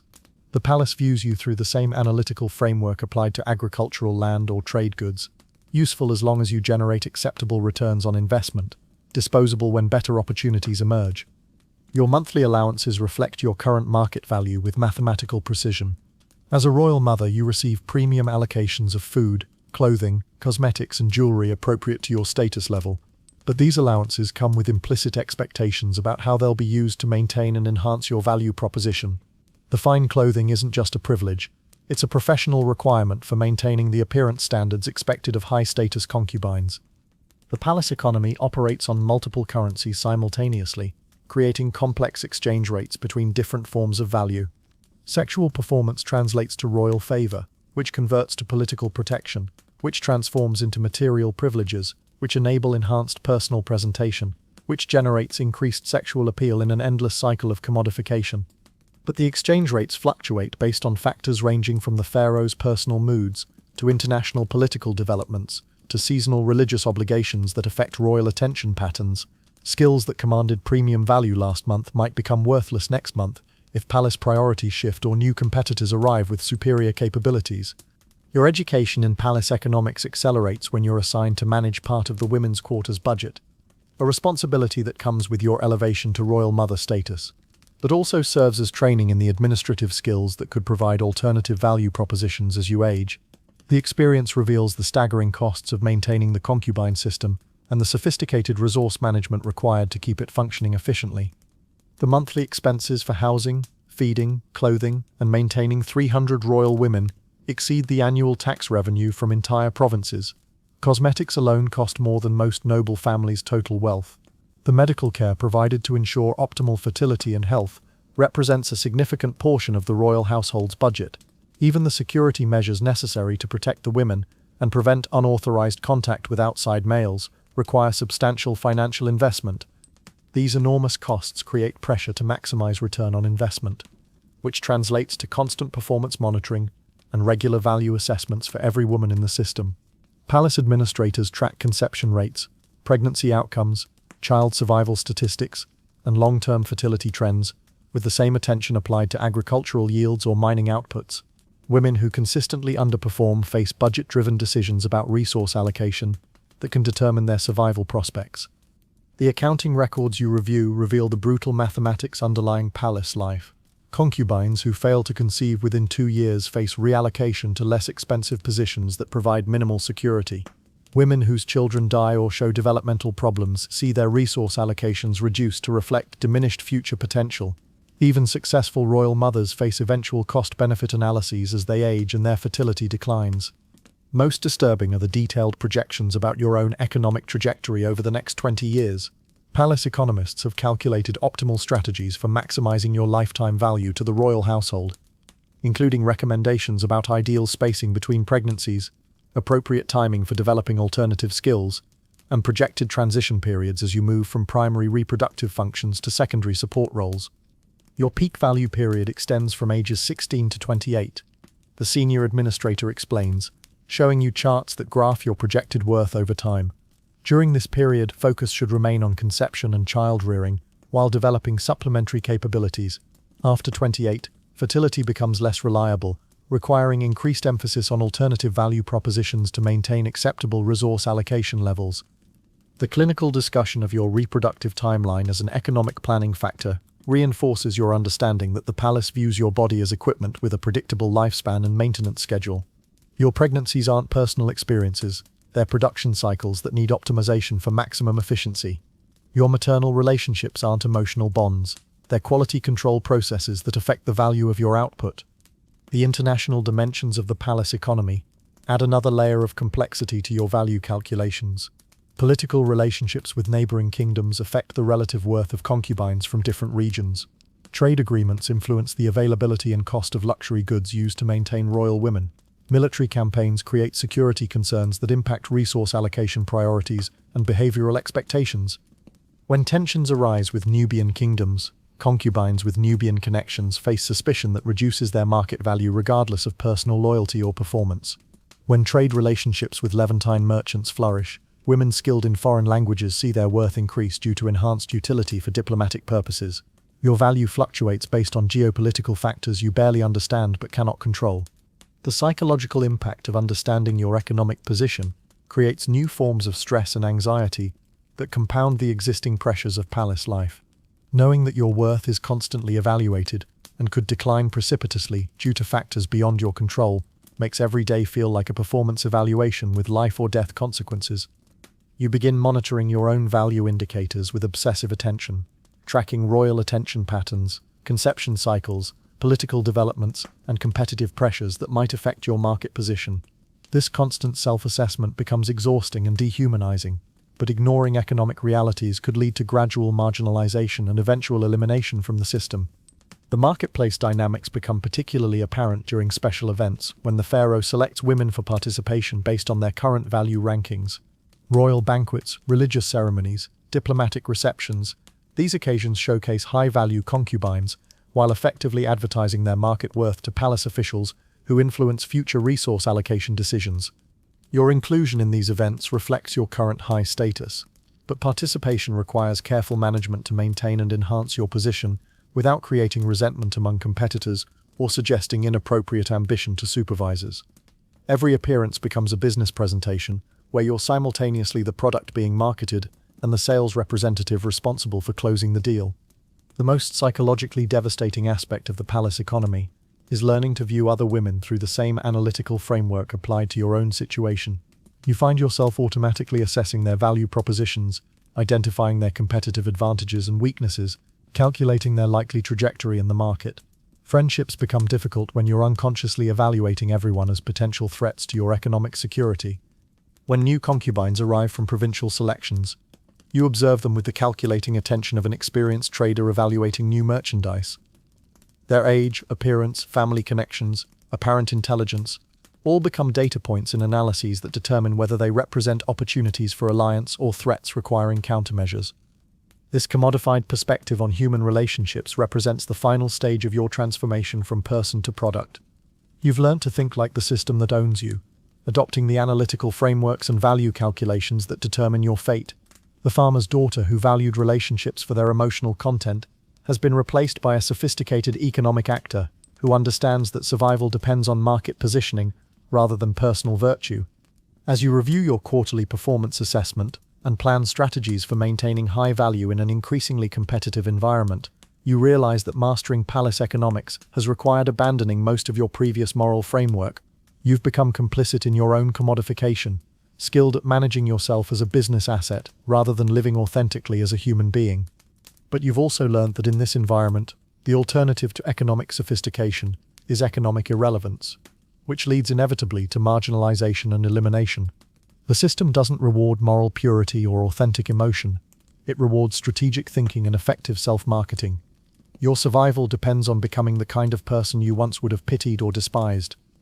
Tomorrow will bring new market challenges, new competitive pressures, new opportunities to enhance or destroy your economic position within the royal household. The game never stops, the stakes never decrease, and the price of losing is always the same: irrelevance followed by disposal. Welcome to the final level of systematic dehumanization, where even love becomes a commodity to be bought, sold, and strategically deployed for maximum market advantage. The palace's magnificent facade of eternal prosperity and divine favor conceals a darker reality that becomes apparent only when you've lived within its walls, long enough to witness the systematic disposal of women who've outlived their usefulness. Death comes to the royal household in many forms: disease, childbirth complications, accidents both genuine and suspicious, and the gradual fade into irrelevance that precedes more permanent elimination. Your first direct encounter with palace mortality occurs during your second year as a royal mother, when a fever outbreak sweeps through the women's quarters with devastating efficiency. The disease arrives with a merchant caravan from the south, carrying exotic goods and exotic pathogens that the palace's isolated population has no resistance against. Within days, dozens of women are bedridden with symptoms that begin as mild discomfort and progress rapidly to life-threatening illness. The palace's response to the outbreak reveals the cold calculus that governs every aspect of royal life. Medical resources are allocated based on the economic value of patients rather than the severity of their condition. High-status royal mothers receive immediate attention from master physicians, while lower-ranking concubines wait for treatment until more valuable women have been stabilized. Servant girls who show symptoms are quarantined in isolation chambers where they either recover alone or die without burdening the medical system. You watch this triage process with growing horror, as women you've lived alongside for months are essentially written off based on their marketplace value. Ankesanamun, a young concubine who's failed to conceive after 18 months in the palace, develops severe symptoms but receives only basic care because her prospects were already declining. Meanwhile, Nefertiti, whose recent pregnancy makes her valuable breeding stock, gets round-the-clock attention from specialists despite having milder symptoms. The medical philosophy underlying these decisions becomes clear during a consultation about your own son's exposure to the disease. Palace physicians explain their approach with the clinical detachment of military strategists discussing acceptable casualties in warfare. Resources must be concentrated where they can produce the greatest benefit for the royal household, the chief physician explains while examining your healthy toddler. Treating individuals with limited future value diverts attention from protecting assets with significant long-term potential. It's unfortunate but necessary to make these calculations during crisis situations. The brutal logic is undeniable.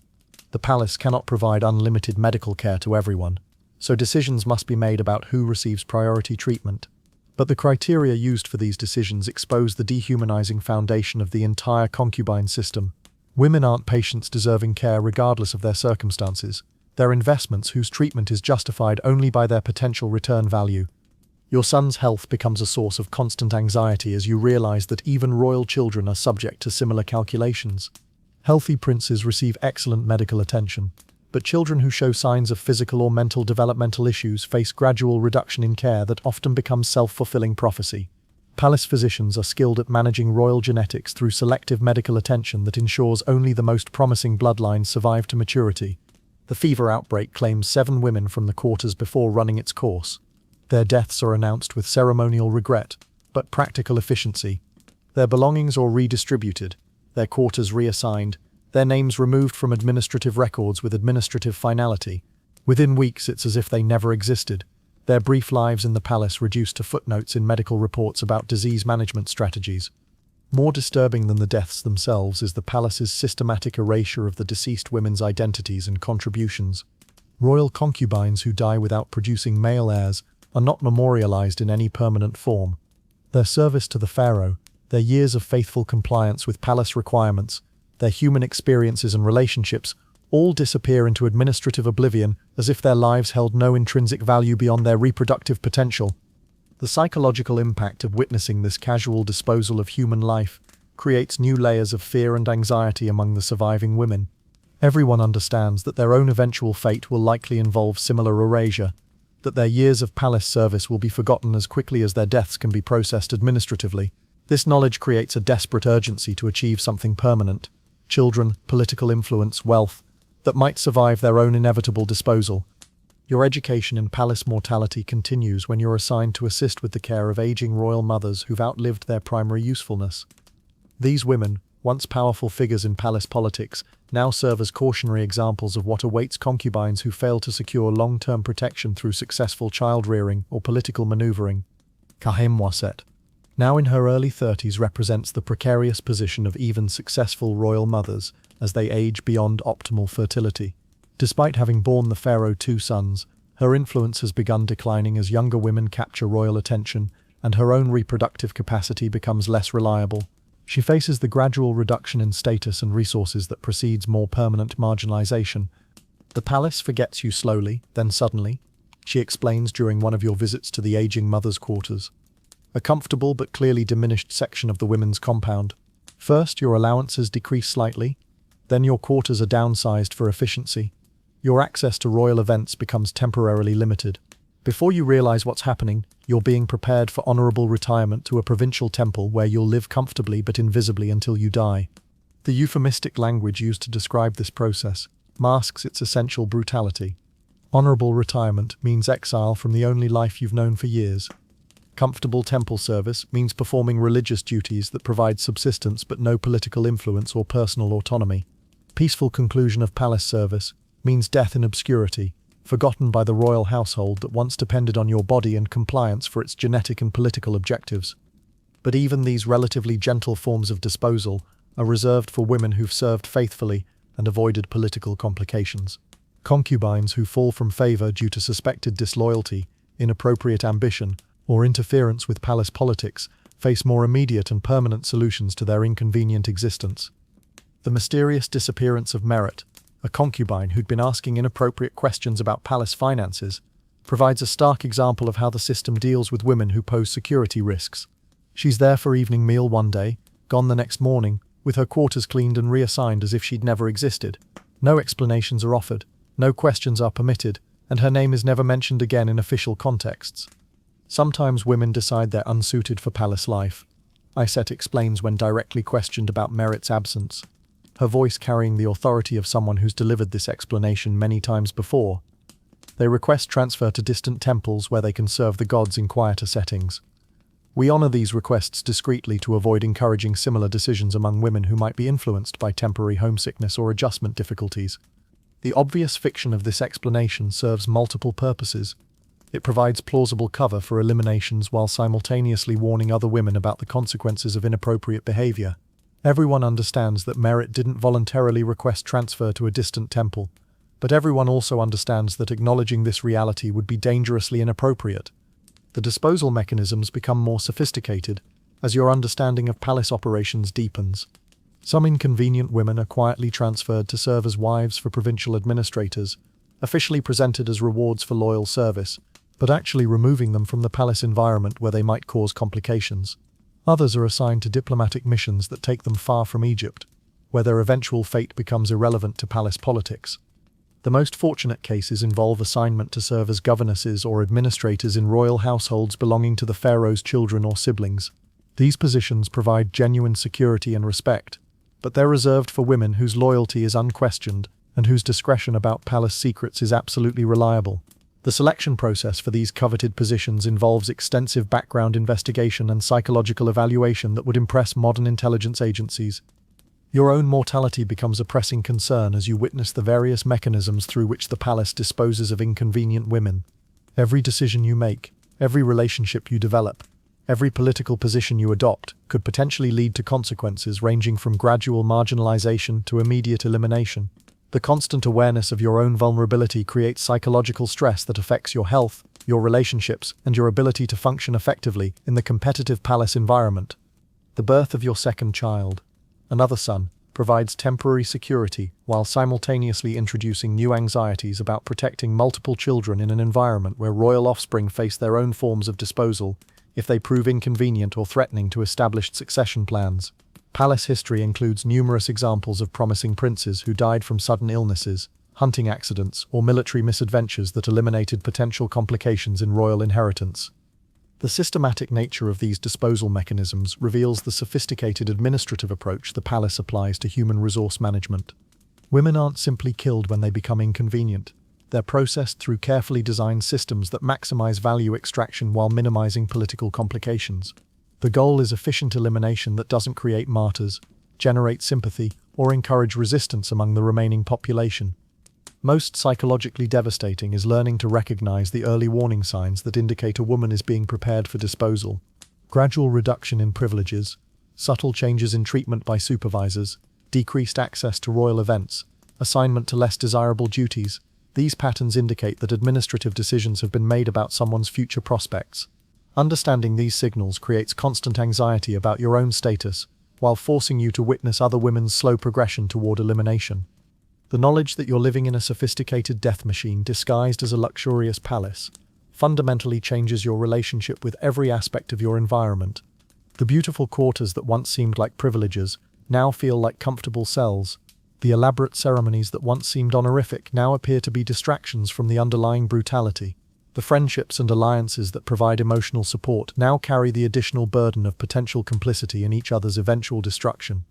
As you hold your infant son and contemplate the disposal mechanisms that will eventually claim most of the women around you, including potentially yourself, you realize that survival in this environment requires a level of moral compromise that would have been unthinkable in your previous life. You must participate in systems that destroy other women while protecting yourself and your children. You must smile and express gratitude for privileges that come at the cost of other people's lives. You must find ways to maintain your humanity while functioning effectively in an fundamentally inhuman environment. Tomorrow will bring new examples of the palace's disposal systems, new reminders of your own mortality, new challenges to maintain your position in a hierarchy that treats human life as a renewable resource to be managed for maximum efficiency. The game of survival continues, but now you understand that everyone loses eventually. The only question is whether you can delay your own elimination long enough to secure some protection for your children. Welcome to the final revelation about palace life. It's not just a system that commodifies women's bodies and exploits their reproductive capacity. It's a sophisticated machine for converting human beings into profit, then disposing of them efficiently when they're no longer useful. And you're not just a victim of this machine, you're now an active participant whose own survival depends on helping it function effectively. The cruelest joke of concubine life is that success in serving the pharaoh's desires becomes the foundation of your eventual obsolescence.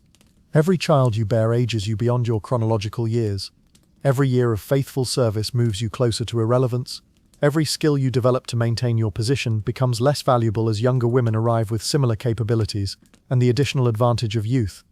At 23, after 7 years in the palace and 3 successful pregnancies, you've achieved everything a concubine is supposed to achieve. You've borne 2 sons and a daughter who survived infancy and show promise of healthy development. You've maintained royal favor without creating political complications. You've navigated palace politics skillfully enough to avoid elimination while building useful alliances. By any objective measure, you're a success story within the concubine system. But success in this environment is inherently temporary, and you're beginning to experience the gradual process of decline that awaits every woman who survives long enough to witness it. The changes are subtle at first. A slight reduction in the frequency of royal summons, minor adjustments in your quarters appointments, barely perceptible shifts in how supervisors and other women interact with you. But the pattern is unmistakable to anyone who's watched other women navigate the same trajectory. Your body, after years of pregnancy, childbirth, and the constant stress of palace life, shows signs of wear that no amount of cosmetic enhancement can completely disguise. Your skin, despite daily treatments with expensive oils and unguents, has lost some of the luminous quality that marked your youth. Your figure, despite careful diet and exercise, bears the permanent changes of multiple pregnancies. Your energy levels, despite optimal medical care, can't match those of teenagers experiencing their first years of palace luxury. More significantly, your face has developed lines of care and worry that mark you as an experienced woman rather than the fresh-faced girl who arrived 7 years ago. In most societies, these signs of maturity might enhance your attractiveness by suggesting wisdom and depth. In the palace, where youth is the primary currency of female value, they mark you as merchandise approaching the end of its optimal market period. The pharaoh's attention, once eagerly sought and carefully maintained, now comes with different implications than it carried during your early years. You're still summoned to royal chambers occasionally, but the frequency has decreased and the nature of the encounters has changed. Where once you were evaluated as potential breeding stock, you're now utilized as comfortable familiarity, a reliable source of practiced pleasure without the excitement of novelty or the promise of genetic contribution. This transition from valuable asset to comfortable convenience creates new forms of psychological stress. You must maintain enthusiasm for encounters that you know are less significant to the pharaoh than they once were, while accepting that your reduced importance in his life is both natural and irreversible. The emotional labor of pretending to be honored by attention that's clearly less valued than it once was becomes exhausting in ways that your earlier struggles never were. Your children, now old enough to begin their own palace educations, provide both security and anxiety. Your 2 sons, ages 6 and 4, show intelligence and physical development that bode well for their future prospects within the royal family. Your daughter, age 3, displays the beauty and charm that might make her valuable for diplomatic marriages when she reaches adolescence. Their success reflects well on your maternal competence, but it also emphasizes your primary function as a producer of royal offspring, rather than a person with intrinsic value.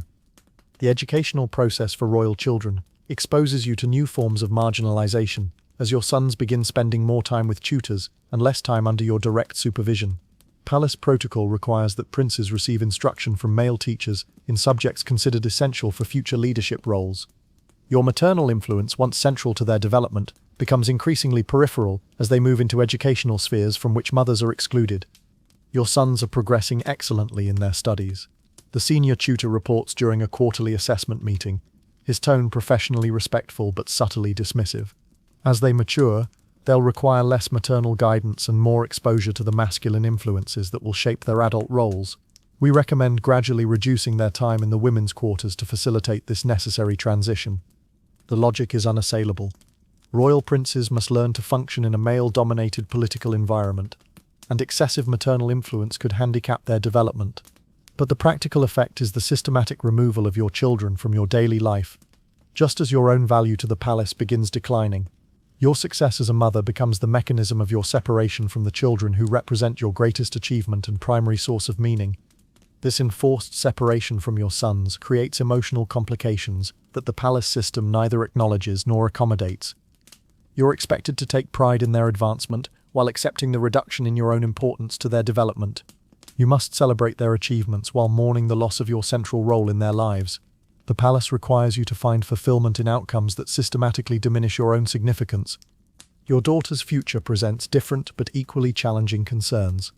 As she approaches the age when palace officials will begin evaluating her potential for diplomatic marriage, you realize that her beauty and intelligence, qualities you've nurtured with maternal pride, will soon make her valuable to the same system that's gradually marginalizing you. The prospect of watching your daughter enter the cycle of commodification and exploitation that defined your own life creates conflicts between maternal love and protective instincts that have no satisfactory resolution. The arrival of new concubines provides daily reminders of your own advancing age and declining status. These girls, typically between 12 and 16 years old, possess the fresh beauty and eager compliance that you once brought to palace service. Watching them navigate their early adjustments to concubine life is like observing your own past through a lens that emphasizes how much you've changed and lost over 7 years of palace service. Their youth makes your own maturity appear ancient by comparison. Their enthusiasm highlights your own growing weariness with palace routines and restrictions.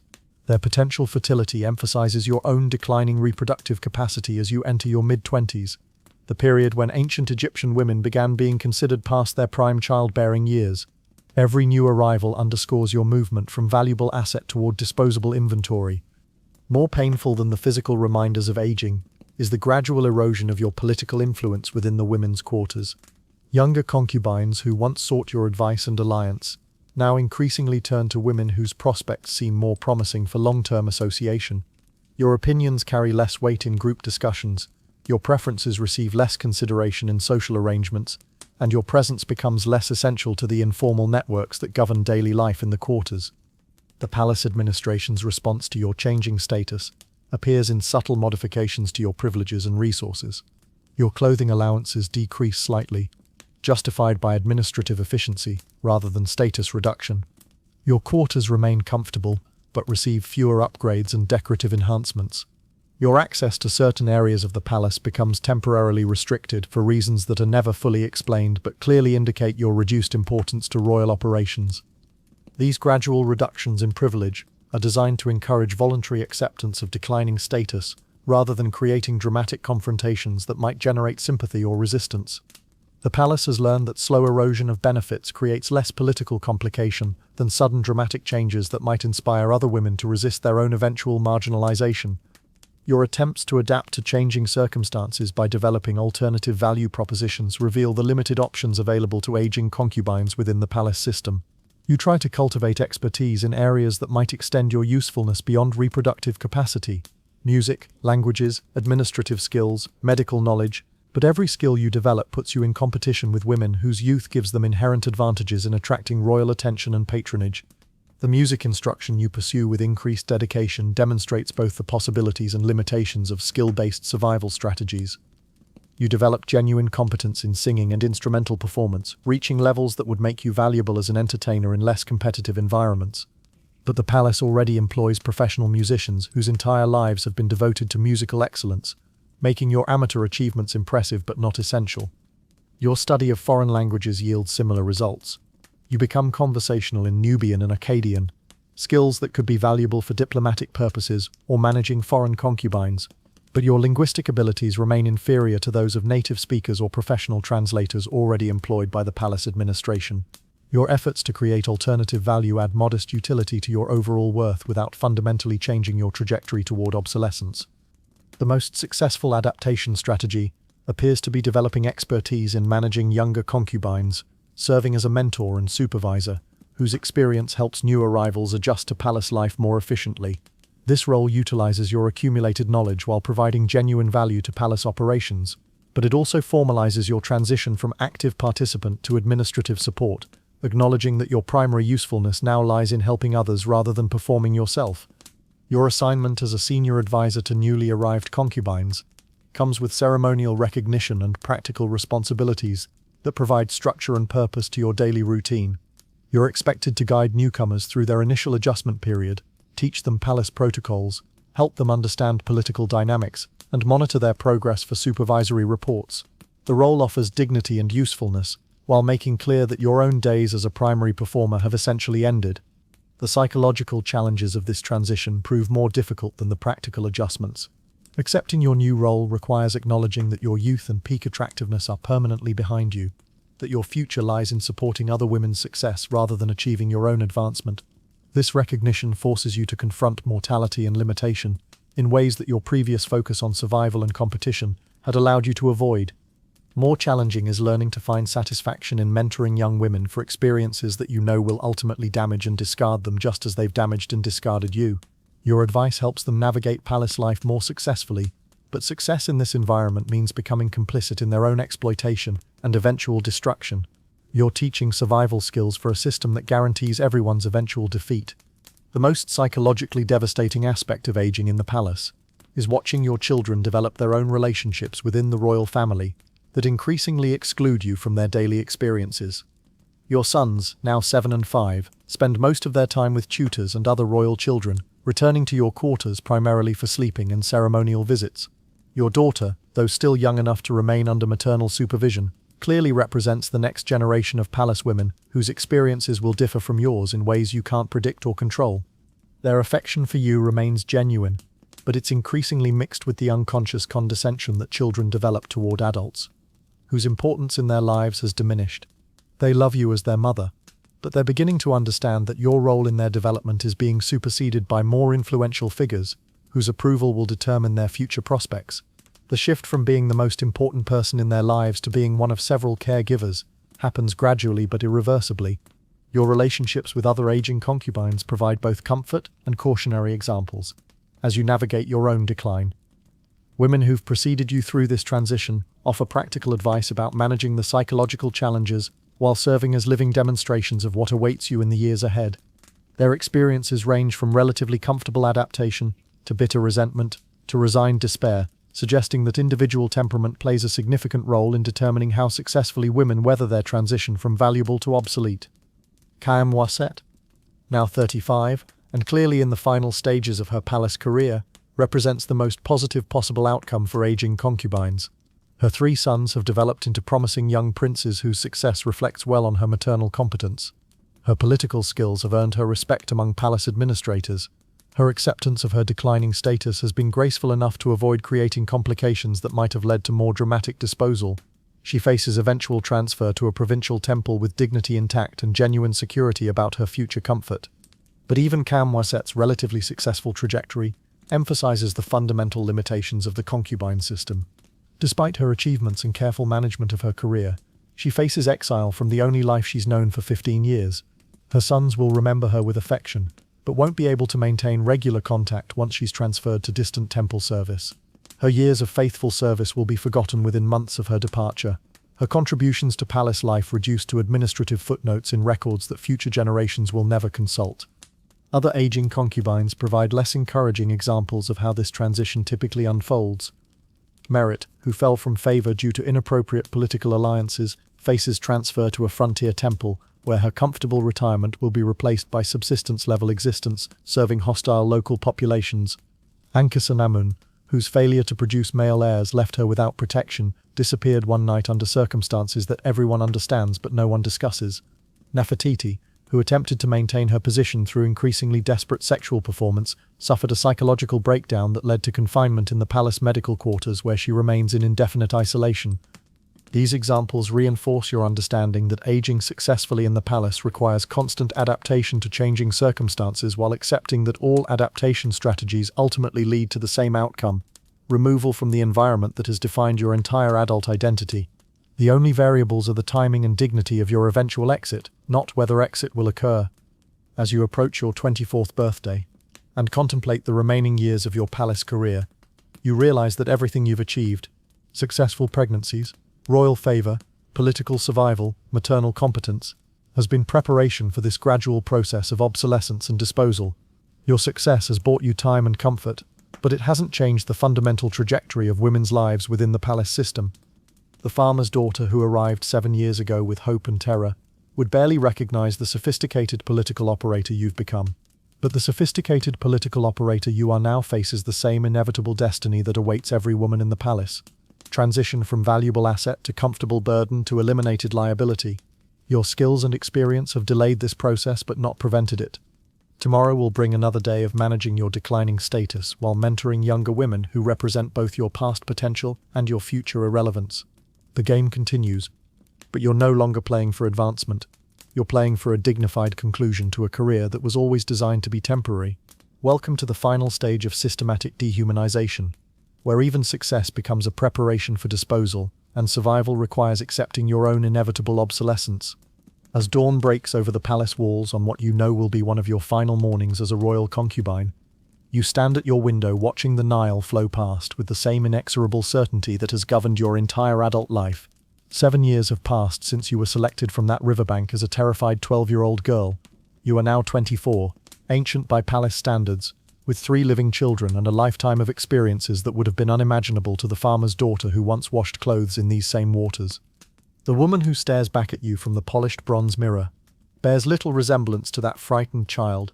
Your face, still beautiful by any objective standard, carries lines of care and calculation that map the psychological landscape of palace survival. Your eyes hold knowledge that would horrify your younger self, understanding of human nature's capacity for cruelty disguised as honor, of love corrupted by systematic exploitation. Your body, despite the best medical care ancient Egypt can provide, shows the wear of serving as breeding stock for 7 years. 3 pregnancies and countless nights of sexual service have left marks that no amount of expensive cosmetics can completely hide. You're still young by any normal standard, but in the palace marketplace where youth is the primary currency, you're approaching obsolescence with the remorseless certainty of arithmetic. The notification comes with the sunrise, delivered by Iset with the same professional courtesy she's shown throughout your palace career. Your transfer to the Temple of Hathor at Dendera has been arranged for the next month. It's presented as an honor, recognition of your faithful service and reward for your successful motherhood. You'll serve as a senior priestess, helping other women with fertility issues, drawing on your experience as a successful royal mother to guide and comfort those seeking divine intervention in their reproductive struggles. The euphemistic language cannot disguise the reality. You're being discarded with just enough ceremony to avoid creating political complications. Your years of service have earned you a comfortable exile rather than elimination, but exile nonetheless. You'll live out your remaining years in provincial obscurity, separated from your children, forgotten by the royal household that has consumed your youth and fertility for its own purposes. Your sons, now 8 and 6, receive the news with the casual acceptance of children who've never known security based on maternal proximity. They understand that their futures lie with tutors and military trainers rather than with their mother. Your departure will be sad but not traumatic. They've been systematically prepared for this separation through years of gradual disconnection from maternal influence. They love you but they don't need you anymore, which is exactly what the palace system intended. Your 3-year-old daughter presents a more complex emotional challenge. She's still young enough to depend on maternal care, but old enough to begin her own preparation for whatever role the palace determines she'll serve. Your absence will be managed through assignment of substitute caregivers and accelerated socialization with other royal children. She'll remember you with affection, but adapt to your replacement with the resilience that children develop when their security depends on institutional rather than parental relationships. The farewell ceremonies that mark your transition to temple service are designed to honor your contributions while making clear that this chapter of your life is permanently closed. Palace officials praise your faithful service, your successful motherhood, your dignified acceptance of changing circumstances. Other concubines offer congratulations that mask relief that they're not yet facing similar transitions. Your children participate in rituals that celebrate your new role while normalizing your departure from their daily lives. But beneath the ceremonial dignity, everyone understands what's really happening. You're being processed through the palace's human disposal system, with efficiency that maximizes positive public relations while minimizing disruption to ongoing operations. Your transfer serves as an example to other aging concubines of how graceful acceptance of obsolescence will be rewarded with comfortable rather than harsh elimination. The temple assignment itself offers genuine compensations that make your exile more tolerable than it might otherwise be. Dendera is a prosperous religious center with comfortable living quarters, adequate food and medical care, and meaningful work helping women who face fertility challenges similar to those you once experienced. You'll have autonomy and respect that were impossible within the palace hierarchy, along with the dignity of serving others rather than being served as a commodity.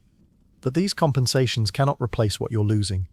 Daily contact with your children, involvement in the political intrigues that have provided intellectual stimulation, and the security of knowing your place within a powerful institution.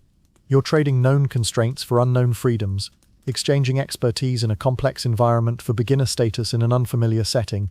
The transition requires rebuilding your identity around service to others, rather than navigation of personal survival challenges.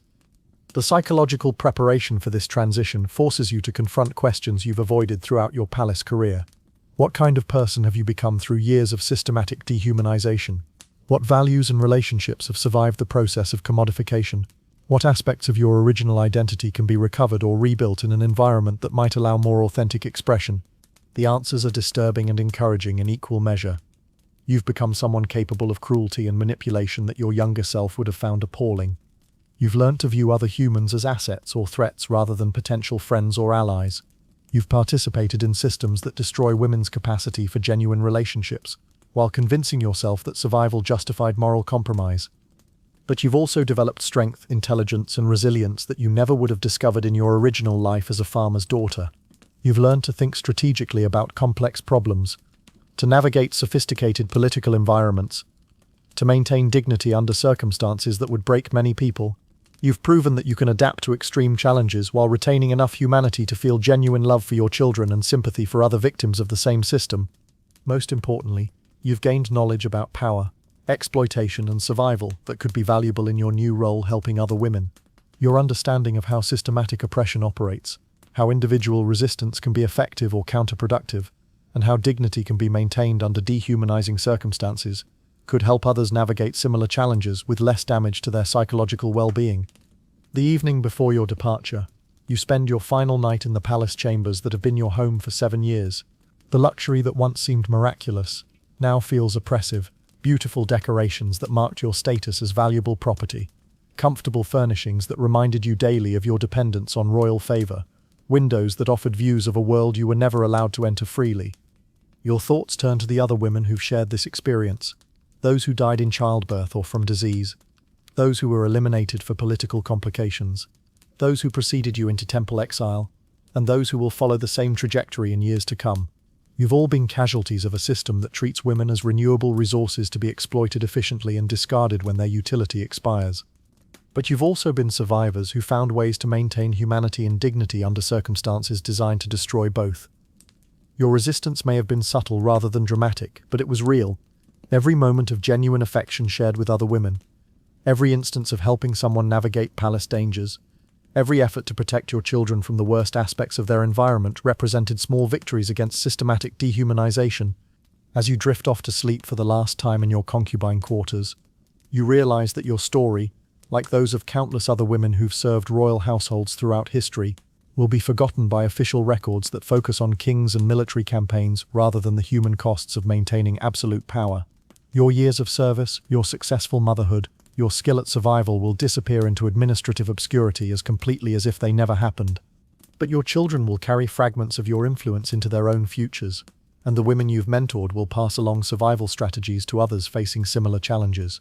Your direct impact on the palace system was always limited by your position within it, but your indirect influence through relationships and knowledge sharing created ripple effects that might help other women navigate the same treacherous waters. The temple service awaiting you offers possibilities for more direct impact on other women's lives. Your experience as a successful mother in the royal household provides credibility when advising women struggling with fertility issues. Your understanding of palace politics could help women from noble families prepare their daughters for concubine service. Your knowledge of survival strategies might assist other refugees from royal households who've been transferred to temple service. More significantly, your temple role offers opportunities for the kind of authentic human relationships that were impossible within the palace's competitive environment. Working alongside other priestesses toward shared goals, developing genuine friendships with women who aren't competing for the same resources, helping people solve problems without calculating personal advantage. These experiences could help you recover aspects of your humanity that palace life systematically suppressed. The dawn light streaming through your window as you wake for the final time as a royal concubine illuminates both an ending and a beginning. Your career as palace property is concluding, but your life as a person with agency and purpose beyond serving others' reproductive needs is just starting. The transition will be difficult, requiring adjustment to new environments and expectations, but it also offers liberation from constraints that have defined your existence for 7 years. As you prepare for the journey to Dendera, you carry with you the accumulated wisdom of surviving systematic exploitation, while maintaining enough humanity to help others facing similar challenges. Your story represents both the horror of systems that treat humans as commodities and the resilience of individuals who find ways to preserve dignity and purpose under dehumanizing circumstances. The boat that carries you away from the palace travels the same river where your story began, but you're no longer the terrified child who was selected as breeding stock for royal pleasure. You're a woman who's learned that survival sometimes requires moral compromise, but doesn't require abandoning all ethical standards. You've discovered that individual resistance against overwhelming systems must be strategic rather than dramatic, but can still be meaningful and effective. The future awaiting you at the temple is uncertain, but filled with possibilities that were impossible within the palace's rigid hierarchy. You'll have opportunities to use your knowledge and experience in service of others rather than in competition against them. You'll be able to develop relationships based on shared purpose rather than mutual threat. You'll have the chance to discover who you might become when your value isn't determined by your age, fertility, or sexual appeal. Your story as a concubine in ancient Egypt is ending, but your story as a person who survived systematic exploitation with dignity and tact is just beginning. The chains that bound you were golden, and the cage was beautiful, but chains and cages nonetheless.